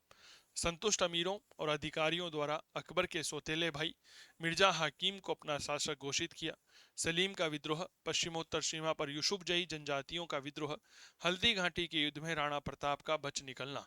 1580-81 में अकबर के समक्ष सर्वाधिक बड़ा संकट जो है वह क्या था? बहुत बढ़िया प्रश्न है, बताओ। अब हम क्या पढ़ के जाते हैं, रट के जाते हैं, अकबर के समय की राजनीतिक विजय को रट के जाते हैं। अरे भैया, उसके अलावा भी जीवन में बहुत कुछ है। क्या ये बात क्लियर हो गई क्या? हाँ या ना का जवाब दीजिएगा। मूल रूप से इसी वर्ष अकबर के सौतेले भाई और काबुल का एक शासक हुआ करता था मिर्जा मोहम्मद हकीम, उसने विद्रोही अमीरों को संगठित कर कर सिंहासन प्राप्त करने की जो है वह चेष्टा की थी। तो मूल रूप से संतुष्ट अमीरों और अधिकारियों द्वारा अकबर के सौतेले भाई मिर्जा आकी असंतुष्ट असंतुष्ट अमीरों और अधिकारियों के द्वारा अकबर का जो सौतेला भाई था मिर्जा हाकिम को अपना राजा घोषित कर देना, ठीक है। यह एक बहुत बड़ा विद्रोह था अकबर के समय। जहांगीर के काल में तमगा और मीर बहरी जो है इनसे क्या आशय है?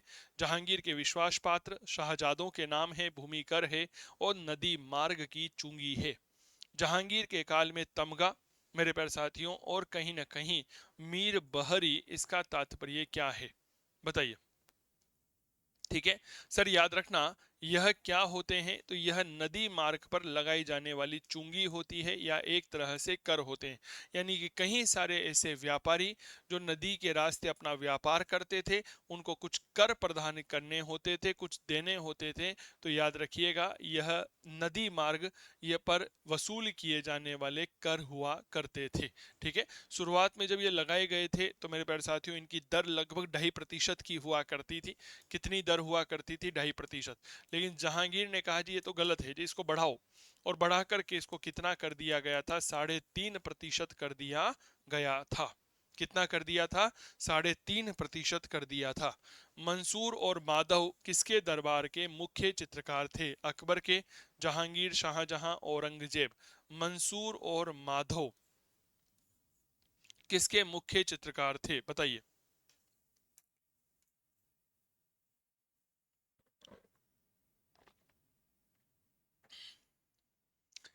2015 में कुछ सवाल पूछे गए थे, कुछ नहीं, एक दो ही सवाल थे चित्रकला को लेकर के।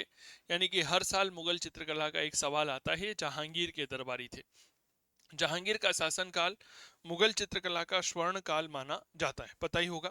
जहांगीर के दरबार में कई सारे चित्रकार थे, जैसे अबुल हसन था, बिसंदास था, उस्ताद मंसूर था। उस्ताद मंसूर तो प्राकृतिक दृश्य और पशु चित्र का, पशु पक्षियों का जो चित्रण होता है इसमें बड़ा सिद्धहस्त था, और इसी को नादिर उल असर की उपाधि भी प्रदान की गई थी। फारूक बेग थे, मनोहर थे मेरे दोस्त, नन्हा, दौलत विचित्र थे, मोहम्मद नादिर थे, मोहम्मद मुराद थे, आगा रिजा, फारस के बहुत बड़े चित्रकार थे ये। आगा रिजा के नेतृत्व में ही जहांगीर ने आगरा में एक चित्रशाला की स्थापना भी की थी। है ना, माधव थे मेरे प्यारे साथियों। है ना, इसके अलावा गोवर्धन का नाम आता है, केश बंधु का नाम आता है, ठीक है, महादेव का नाम आता है। तो ये कुछ बहुत शानदार चित्रकार यहाँ पर हमें देखने को मिलते हैं। शहजादा खुसरो जो है इसे दफनाया गया था। आगरा, इलाहाबाद, दिल्ली और उपरोक्त में से कोई नहीं। बताइए, शहजादा खुसरो। बुरहानपुर में हत्या होती है 1622 में। ठीक है, शहजादा खुसरो की। कहां पर? बुरहानपुर, मध्य प्रदेश में है यह बुरहानपुर में हत्या। कब हुई? 1622 ईस्वी में हत्या। यहां से इसका शव इलाहाबाद लाया गया।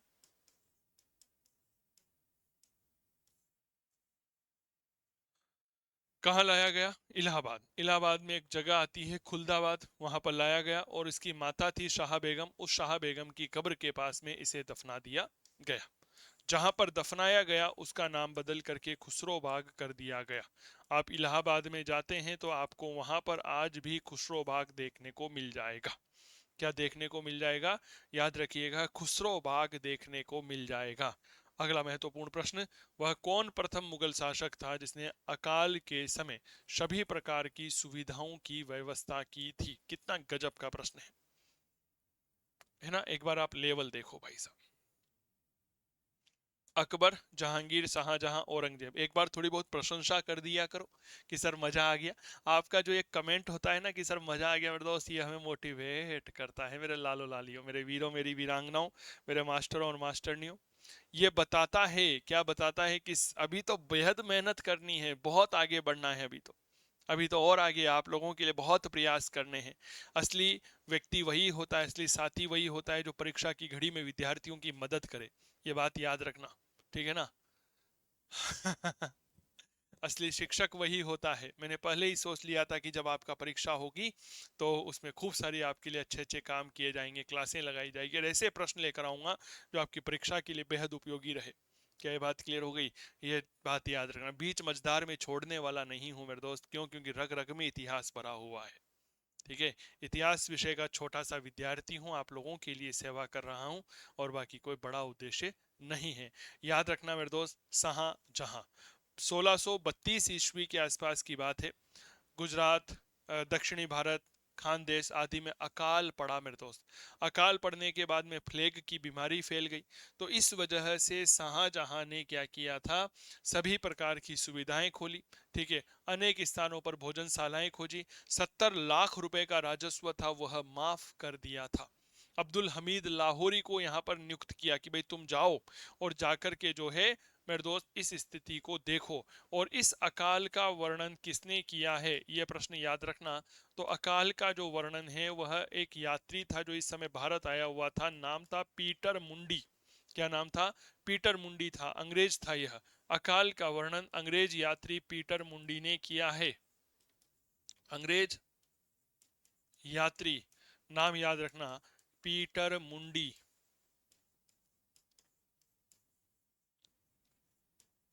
ने किया। तो ये जो अकाल है इसका वर्णन किसने किया है? पीटर मुंडी ने किया था। ठीक है, ये चीजें आपकी परीक्षा के लिए फिर मैं बता रहा हूं बेहद ज्यादा उपयोगी है। अगला प्रश्न, विलियम नॉरिस के नेतृत्व में एक मिशन व्यापारिक सुविधाएं प्राप्त करने के लिए किस मुगल दरबार में उपस्थित हुआ था? William Norris. भाई साहब अब तक तो हम सर थॉमस रो और कहीं ना कहीं मेरे प्यारे साथियों याद रखना क्या विलियम हॉकिंस इनके बारे में ही पढ़ते आ रहे हैं, लेकिन थोड़ा सा इनको भी समझा करो, ठीक है? तो बताओ।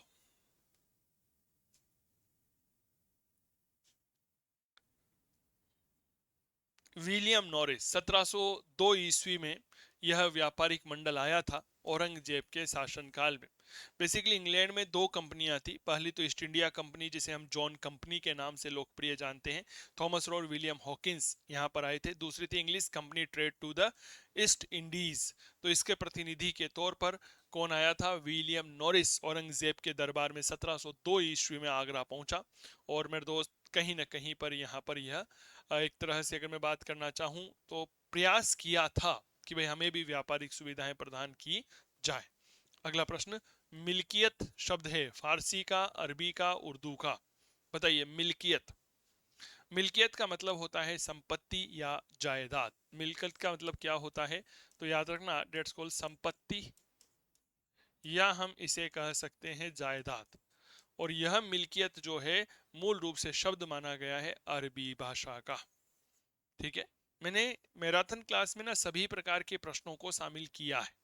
क्या ये बात क्लियर हो गई? सभी प्रकार के प्रश्नों को यहाँ पर आपके लिए रखा है। अगला प्रश्न, इस क्लास की पीडीएफ कहाँ पर मिलेगी विद्यार्थी पूछते हैं, तो मैं बता देता हूँ। आप गूगल प्ले स्टोर पर आइए, वहां पर आप ऊपर टाइप करिएगा चंदू सर की क्लास, आपकी अपनी क्लास चंदू सर की क्लास। इतिहास का अद्भुत मंच है सर, इतिहास का नवीन मंच आप सभी के लिए चंदू सर की क्लास। इस मोबाइल एप्लीकेशन को आप डाउनलोड करिएगा और डाउनलोड कर कर जो है आप हमसे जुड़ सकते हैं। तो चंदू सर की क्लास मोबाइल एप्लीकेशन को डाउनलोड करें, बहुत अच्छे से समझिएगा, चीज़ों को जानिएगा, यह आपके लिए बहुत फायदेमंद रहेगी। जितने भी मैराथन क्लास की पीडीएफ हुई है वो सब आपको यहाँ पर उपलब्ध करवा दूंगा। इसके बाद मैंने एक प्लान बनाया है कि जितनी भी चार पांच मैराथन आपकी हो जाएगी ना, विश्व की हो गई, प्राचीन हो गई, मध्यकाल की आप देख रहे हैं इस समय, आपके आधुनिक की हो जाएगी, आपकी राजस्थान हो जाएगी, पांचों की मर्ज कर दूंगा मैं क्लासें, और एक विशाल मैराथन क्लास चला दूंगा। ये क्लासें तो यही रहेगी, ठीक है ना? लेकिन बहुत से विद्यार्थी कहते हैं सर एक साथ मिल जाती तो मजा आ जाता। तो पूरे सिलेबस पर आधारित जो है ना एक मैराथन क्लास लगा दूंगा मैं, है ना? वह आपके लिए बहुत यूजफुल रहेगी, ठीक है ना? तो ये चीजें आप याद रखिएगा। औरंगजेब की मृत्यु के पश्चात बंगाल किसके नेतृत्व में मुगल साम्राज्य से लगभग लगभग स्वतंत्र हो गया था? ठीक है, बंगाल की बात कर रहा हूं। मुर्शीद कुली खान, अली वर्दी खान, मीर कासिम और सिराजुद्दौला। बताओ भाई साहब, बंगाल का तो बहुत बड़ा योगदान रहा है। क्या ये बात क्लियर हो गई क्या? ठीक है, 1701 ईस्वी में औरंगजेब मुर्शीद कुली खान को बंगाल का सूबेदार बनाता है। मुर्शीद कुली खान ने 1704 से बंगाल की राजधानी ढाका से हटा करके मुर्शिदाबाद स्थानांतरित कर ली थी। तो यह मुर्शिदाबाद है जिसके नेतृत्व में बंगाल जो है औरंगजेब के समय पूरी तरह से स्वतंत्र हो गया था। क्या ये बात क्लियर हो गई? अगला प्रश्न देखिए, तबीब, बक्काल, कुलकर्णी, इजारदार, ग्राम लेखाकार, सार्वजनिक राजस्व के किसी मद का किसान, चिकित्सा चिकित्सक और अन्न धान का व्यापारी। भाई साहब सुमेलित करिए। क्या गजब का प्रश्न है! ऐसे प्रश्न तो जो हैं रोंगटे खड़े कर देते हैं एग्जाम में। एम आई राइट और रॉन्ग? यह वह प्रश्न है जो हमें परीक्षा में परेशान करते हैं, लेकिन भाई साहब उपयोगी बहुत होते हैं जी। चलिए देखिए, तबीब क्या है? एक चिकित्सक होता है यह। बक्काल अन्न धन का व्यापारी है। ठीक है, कुलकर्णी ग्राम लेखाकार होता है। इजारदार सार्वजनिक राजस्व के किसी मद का किसान है। सही जवाब जो है वह 4 नंबर होगा। तबीब क्या है? चिकित्सक है। बक्काल अन्न धान्य का व्यापारी है। कुलकर्णी ग्राम लेखाकार है। इजारदार जो है सार्वजनिक राजस्व के किसी मद का किसान जो है वह माना जाता है। निम्नलिखित तथ्यों से जुड़े हुए युग्म पर विचार करें। अकबर का प्रशासनिक उपाय और वर्ष। आमिल्य या करोसिस की नियुक्ति 1574। खलीसा के अधीन हिंदुस्तान के क्षेत्र लाहौर से इलाहाबाद तक लाना 1576। दस्तूर नामक मूल्यांकन मंडलों के अंतर्गत भूमि का समूहन। ठीक है, 1580। केवल 2 3 सही है, एक 3 सही है, 3 सही है, एक सही है। बताइए यहां पर आपको क्या सही जवाब लगता है?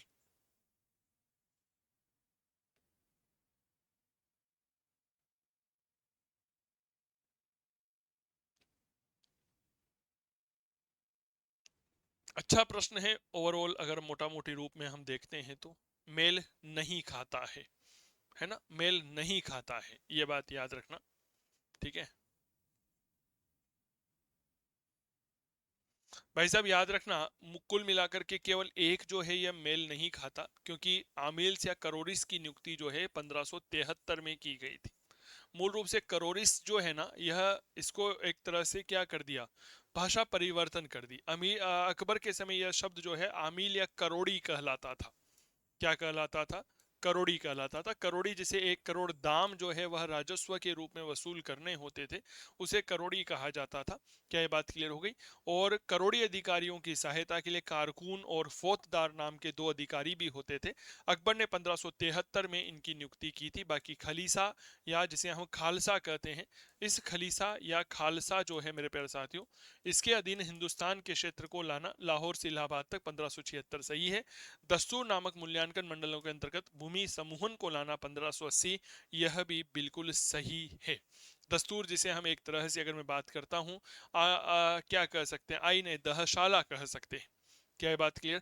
अगला प्रश्न, मनसबदारों हेतु माहवार वेतन प्रथा किसके शासनकाल में प्रारंभ हुई थी? अकबर, जहांगीर, शाहजहां, औरंगजेब। माहवार वेतन प्रणाली किसके शासनकाल में जो है वह शुरू हुई थी? बताइए। माहवार वेतन प्रणाली।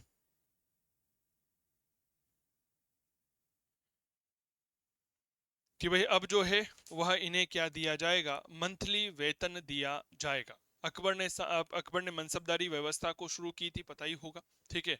जहांगीर ने अपने समय में मनसबदारी व्यवस्था में 2 हस्पा सिंह अस्पा को जोड़ा। और शाहजहां ने, मेरे प्यारे साथियों याद रखना, इसमें मनसबदारी व्यवस्था में माहवार वेतन की व्यवस्था को शुरू किया था। शाहजहां के समय ही 2 नई जागीरें शीश माह और शिमाहा प्रचलित हुई थी। शीश माह जागीर मूल रूप से निर्धारित आय का 50% और शिमाहा 25% होती थी। इसी ने 2 प्रकार की जागीर शुरू की थी।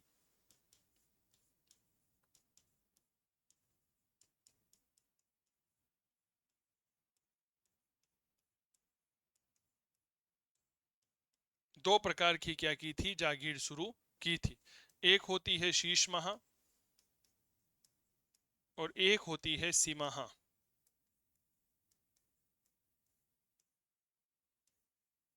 चलो अगला प्रश्न, अपने शासनकाल के किस वर्ष में अकबर ने अपने साम्राज्य को सूबों में बांटा?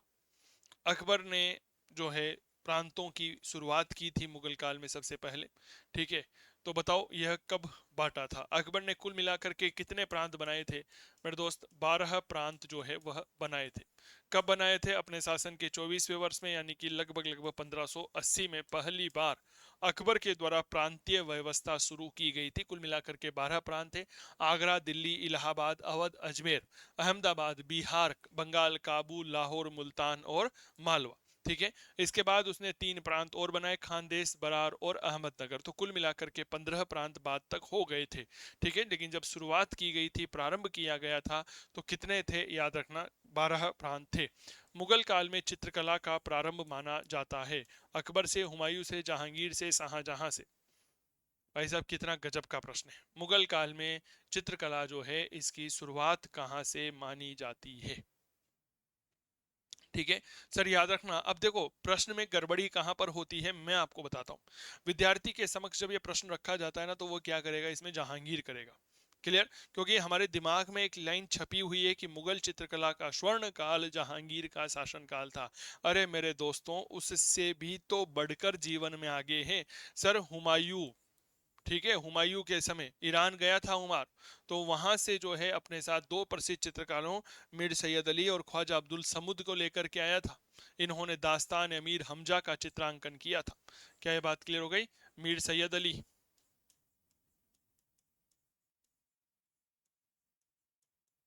ख्वाजा अब्दुल समद,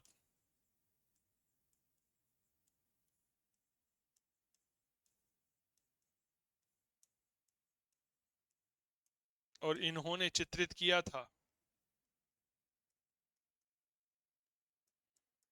दास्तान ए अमीर हमजा। दोहरे गुंबद का प्राचीनतम उदाहरण माना जाता है हुमायूं का मकबरा, जामा मस्जिद फतेहपुर सीकरी, एतमादुद्दौला का मकबरा, मोती मस्जिद आगरा। दोहरे गुंबद का प्राचीन उदाहरण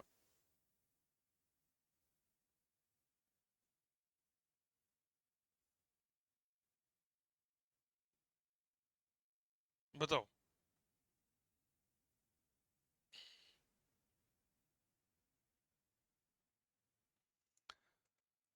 दोहरे गुंबद का प्राचीन उदाहरण जो है यह मेरे दोस्त याद रखना हुमायूं का मकबरा है। और इसी हुमायूं के मकबरे की गुंबद की प्रेरणा ताजमहल के गुंबद में ली गई है। ठीक है, यह बात याद रखना। यह मूल रूप से हुमायूं की पत्नी थी हमीदा बानो बेगम। उसने अकबर के शासनकाल में अपने पति की मृत्यु के 8वें वर्ष में यानी कि लगभग लगभग 1564 में आरंभ करवाया। यह मकबरा भारतीय रूप में ईरानी शैली पर आधारित एक कला का बहुत शानदार नमूना है। इस मकबरे को ही ताजमहल की पूर्वगामी कहा जाता है। क्लियर हो गई। चलो, अगला महत्वपूर्ण प्रश्न यह रहा। तानसेन ने निम्नलिखित में से किस संगीत शैली वाद्य यंत्र का आविष्कार किया था? मियाँ की टोडी राग, रुद्रवीणा वाद्य यंत्र है, दरबारी कानाहारा राग है। बताओ, किस संगीत वाद्य शैली का विकास तानसेन ने किया था? क्या ये बात क्लियर हो गई? तो जवाब दीजिए। तानसेन का जो प्रारंभिक नाम है ना, यह राम तनु पांडे था। आपको पता होगा, राम तनु पांडे। अबुल फजल ने क्या लिखा है कि तानसेन के जैसा संगीतकार पिछले 1000 वर्षों में नहीं हुआ है। इतना जबरदस्त था ये। और इसने किसका आविष्कार किया था? रुद्रवीणा का आविष्कार किया था। अगला प्रश्न ये रहा, समझिए। किसके शासनकाल के अंतर्गत शेख अब्दुल हक मुदहित दहलवी एक प्रमुख धार्मिक विद्वान थे? हुमायूं, बाबर, जहांगीर, औरंगजेब।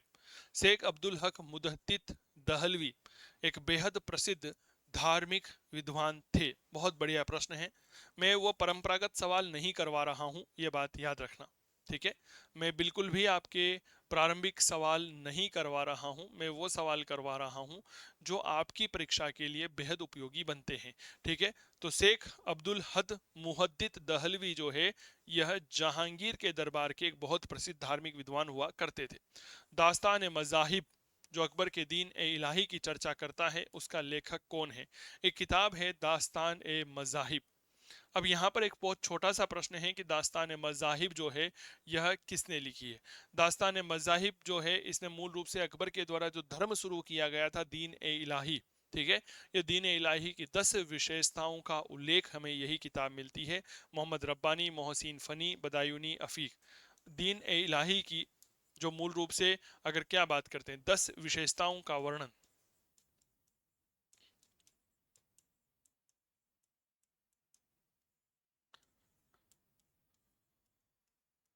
10 विशेषताओं का वर्णन इसी में मिलता है, इसी ग्रंथ में। याद रखना, डेट इज मोहसिन फनी। ठीक है, मोहसिन फनी, ये बात याद रखना। अकबर ने मूल रूप से 1582 ईस्वी में दीन इलाही की स्थापना की थी। कब स्थापना की थी? 1582 ईस्वी में स्थापना की थी। अगला प्रश्न। अच्छा अच्छा, देखो देखो भाई साहब, प्रचार प्रसार बेहद जरूरी है।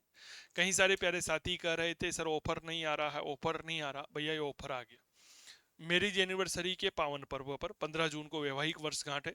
इस उपलक्ष्य में इतिहास के जितने भी कोर्स हैं उन पर 51% तक का डिस्काउंट आपको दिया जा रहा है। आप इतिहास विषय का कोई सा भी कोर्स चंदू सर की क्लास मोबाइल एप्लीकेशन से खरीद सकते हैं। ठीक है, प्रत्येक कोर्स की वैलिडिटी 1 साल रहेगी। फाउंडेशन कोर्स की वैलिडिटी जो है वह आपके 2 साल रहेगी, बाकी की 1 साल रहेगी। सबकी 1 1 साल की वैलिडिटी है। फर्स्ट ग्रेड के लिए 2,999 का है। हिस्ट्री फाउंडेशन 6,999 का है। इस कोर्स की सबसे बड़ी विशेषता क्या होती है? जो विद्यार्थी कहीं सारे एग्जाम देता है, आरपीएससी फर्स्ट ग्रेड का देता है मान लीजिए, ठीक है, इसके अलावा KVS, NVS, Madhya Pradesh, UP, Delhi का पेपर देता है, तो उन सब के लिए यह उपयोगी रहेगा। विश्व इतिहास ये सब चीज़ें आपके समक्ष है। टेस्ट सीरीज टॉपिक वाइज है, पीडीएफ में नोट्स है, ये सब चीज़ें आपको यहाँ पर मिल जाएगी। तो आप डाउनलोड कर लीजिएगा चंदू सर की क्लास मोबाइल एप्लीकेशन। और महाबचत ऑफर जो 15 से लेकर के 16 जून 2025 तक होने वाला है, इस ऑफर का लाभ उठा सकते हैं। अगला प्रश्न ये रहा। कौन सा युग में है जो सही है? Marco Polo, Mahmud Ghazni, sir Thomas Roe, Aurangzeb, father Antony Monserrate, Akbar, Tavernier, Jahangir. बताइए।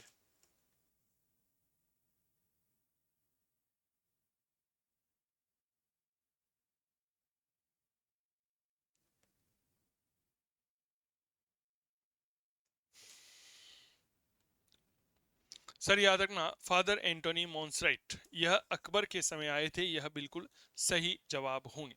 ठीक है, मूल रूप से पुर्तगाली यात्री थे यह। ठीक है, कौन थे यह? याद रखना, यह पुर्तगाली थे जो अकबर के शासनकाल में आए थे। क्या ये बात क्लियर हो गई? थॉमस एक्वा बीबा के साथ आए थे यह। मुगल काल में प्रचलित भाषाओं में से एक रेख्ता थी। इस भाषा का लोकप्रिय नाम क्या है? रेख्ता। एक तो देखो रेख्ता, रेख्ता जो है मूल रूप से क्या है? तो बहुत अच्छे से बताओ। उर्दू है, फारसी है, हिंदी है, तुर्की है? किस भाषा को हम रेख्ता के नाम से भी जानते हैं? बताओ। अच्छा प्रश्न है। ठीक है, उत्तर मुगल काल में मोहम्मद शाह रंगीला एक ऐसा मुगल बादशाह हुआ था जिसने उर्दू भाषा को संरक्षण प्रदान किया था। ठीक है, तो याद रखना, उर्दू जो है इसे रेख्ता कहा जाता है, जबकि मुगल काल की राजकीय भाषा क्या थी? फारसी थी। समझ में आ गई? अब इस प्रश्न में अधिकतर विद्यार्थी जो है वह क्या जवाब देंगे? वह विद्यार्थी जवाब देते हैं मेरे प्यारे साथियों फारसी, और वहीं गलती कर देते हैं। सूची एक को सूची दो से मिलाए। खुलासा तवारिक, लुब उल आलमगिरी, फुतवाह आलमगिरी, नुस्खा दिलकुशा। भीमसेन बुरहानपुरी, ईश्वरदास नागर, राय बिंद्रा और सुजान राय। बताओ। किताबें हैं जी चार।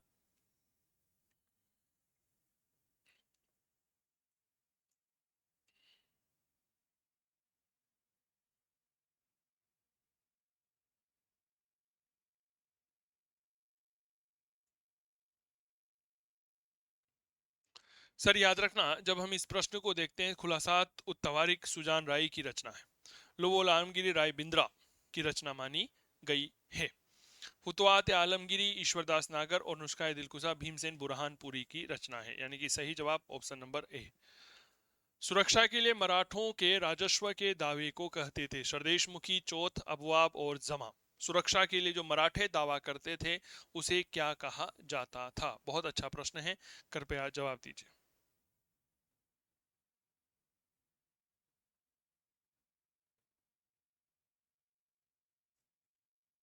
जवाब दीजिए। सुरक्षा के लिए मराठों के दावे को मूल रूप से क्या कहा जाता था? याद रखिएगा, चौथ कहा जाता था। ठीक है, क्या कहा जाता था जी? चौथ कहा जाता था। किसे कहते थे?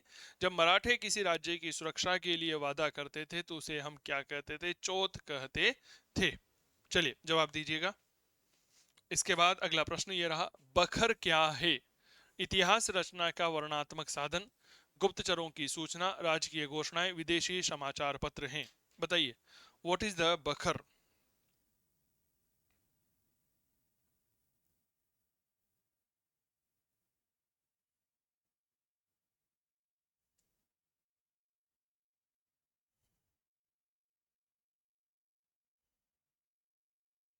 बखर क्या होता है? एक अच्छा प्रश्न है बखर का। सर याद रखना, मूल रूप से इतिहास रचना के जो वर्णनात्मक साधन होते हैं इसे बखर कहा जाता है। मूल रूप से बखर जो है ये मराठी इतिहास व्रत होता है, यानी कि मराठी भाषा में मराठाओं के इतिहास के संदर्भ में सबसे महत्वपूर्ण जो ग्रंथ होते हैं वह ये होते हैं। तो बखर मूल रूप से क्या होते हैं? याद रखना, मराठी इतिव्रत होते हैं। इतिव्रत का मतलब होता है इतिहास का वर्णन। क्लियर हो गई? क्या होता है सर? इतिहास का वर्णन यह होता है। इस चीजों को थोड़ा सा पढ़ो। अगला महत्वपूर्ण प्रश्न आप सभी के लिए यह रहा, शिवाजी के राज्य के चार दक्षिणी प्रांतों में से एक प्रांत का प्रांतपति था। शिवाजी के राज्य के चार दक्षिणी प्रांत थे, उनमें से एक का प्रांतपति था अन्नाजी दत्तो, मोरो तयंबक पिंगले, दत्तोजी पंत और शिवाजी स्वयं। बताओ, किस एक का क्या प्रांतपति था? बहुत अच्छे से जवाब दीजिए। चार प्रांत थे, उत्तरी प्रांत, उत्तरी दक्षिणी पश्चिमी प्रांत, दक्षिणी पूर्वी प्रांत और दक्षिण प्रांत। ठीक है, चार प्रांत थे मेरे दोस्त। जब हम उत्तरी प्रांत की बात करते हैं, शिवाजी के चार प्रांत थे। कितने प्रांत थे? याद रखना, कुल मिलाकर के चार प्रांत। आज दिन तक आपने ये कभी प्रश्न नहीं पढ़ा होगा। ठीक है, इसमें नाम आता है मोरो त्र्यंबक पिंगले। मोरो त्रयंबक पिंगले, यह आपके उत्तरी प्रांत के प्रांतपति हुआ करते थे। दक्षिणी और जो प्रांत थे मेरे प्यारे साथियों, उस प्रांत के जो प्रांतपति हुआ करते थे, दक्षिणी पश्चिमी प्रांत, आप इस तरह से समझिए, दक्षिणी पश्चिमी प्रांत, इसका नाम आता है अन्नाजी दत्तो। अन्नाजी दत्तो, क्या ये बात क्लियर हो गई? क्या नाम आता है? अन्नाजी दत्तो। इसके बाद एक नाम आता है मेरे प्यारे साथियों, याद रखिएगा, दक्षिणी पूर्वी प्रांत। बताओ क्या आता है? दैट इज दक्षिणी पूर्वी प्रांत आता है, और इसका नाम था दत्तोजी पंथ। दत्तोजी पंथ। और एक प्रांतपति जो है वह दक्षिणी प्रांत के थे, रघुनाथ पंत हनुमंते। दक्षिणी प्रांत, डेट इज रघुनाथ पंथ हनुमंते। अब यहां पर प्रश्न जो है उसको थोड़ा सा समझिए। एक का प्रांतपति नहीं था, यहां पर शब्द होना चाहिए नहीं था, तो शिवाजी स्वयं जो है वह किसी भी प्रांत के प्रांतपति नहीं थे। क्लियर हो गई? अन्नाजी दत्तो थे, मोरो त्रयंबक पिंगले थे। क्या ये बात क्लियर हो गई? और दक्षिणी पूर्वी प्रांत में दत्तोजी पंत और दक्षिणी प्रांत के रघुनाथ पंत हनुमंते। अगला प्रश्न, शिवाजी की सामरिक नीति के बारे में सत्य होगा। शिवाजी की सामरिक व्यवस्था में किले महत्वपूर्ण घटक थे। विश्वासघात से बचने के लिए प्रत्येक किले का अधिभार समान स्तर के 3 व्यक्तियों पर था। एक सही, दो सही, दोनों कथन सत्य, दोनों असत्य। बताओ। यह प्रश्न फिर से महत्वपूर्ण है आप सभी के लिए, कृपया जवाब दीजिएगा।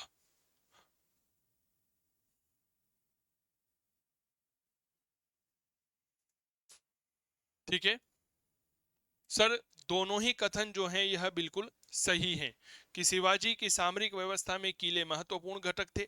विश्वासघात से बचने के लिए प्रत्येक किले का अधिभार जो है वह 3 समान स्तर के अधिकारियों पर दिया गया था।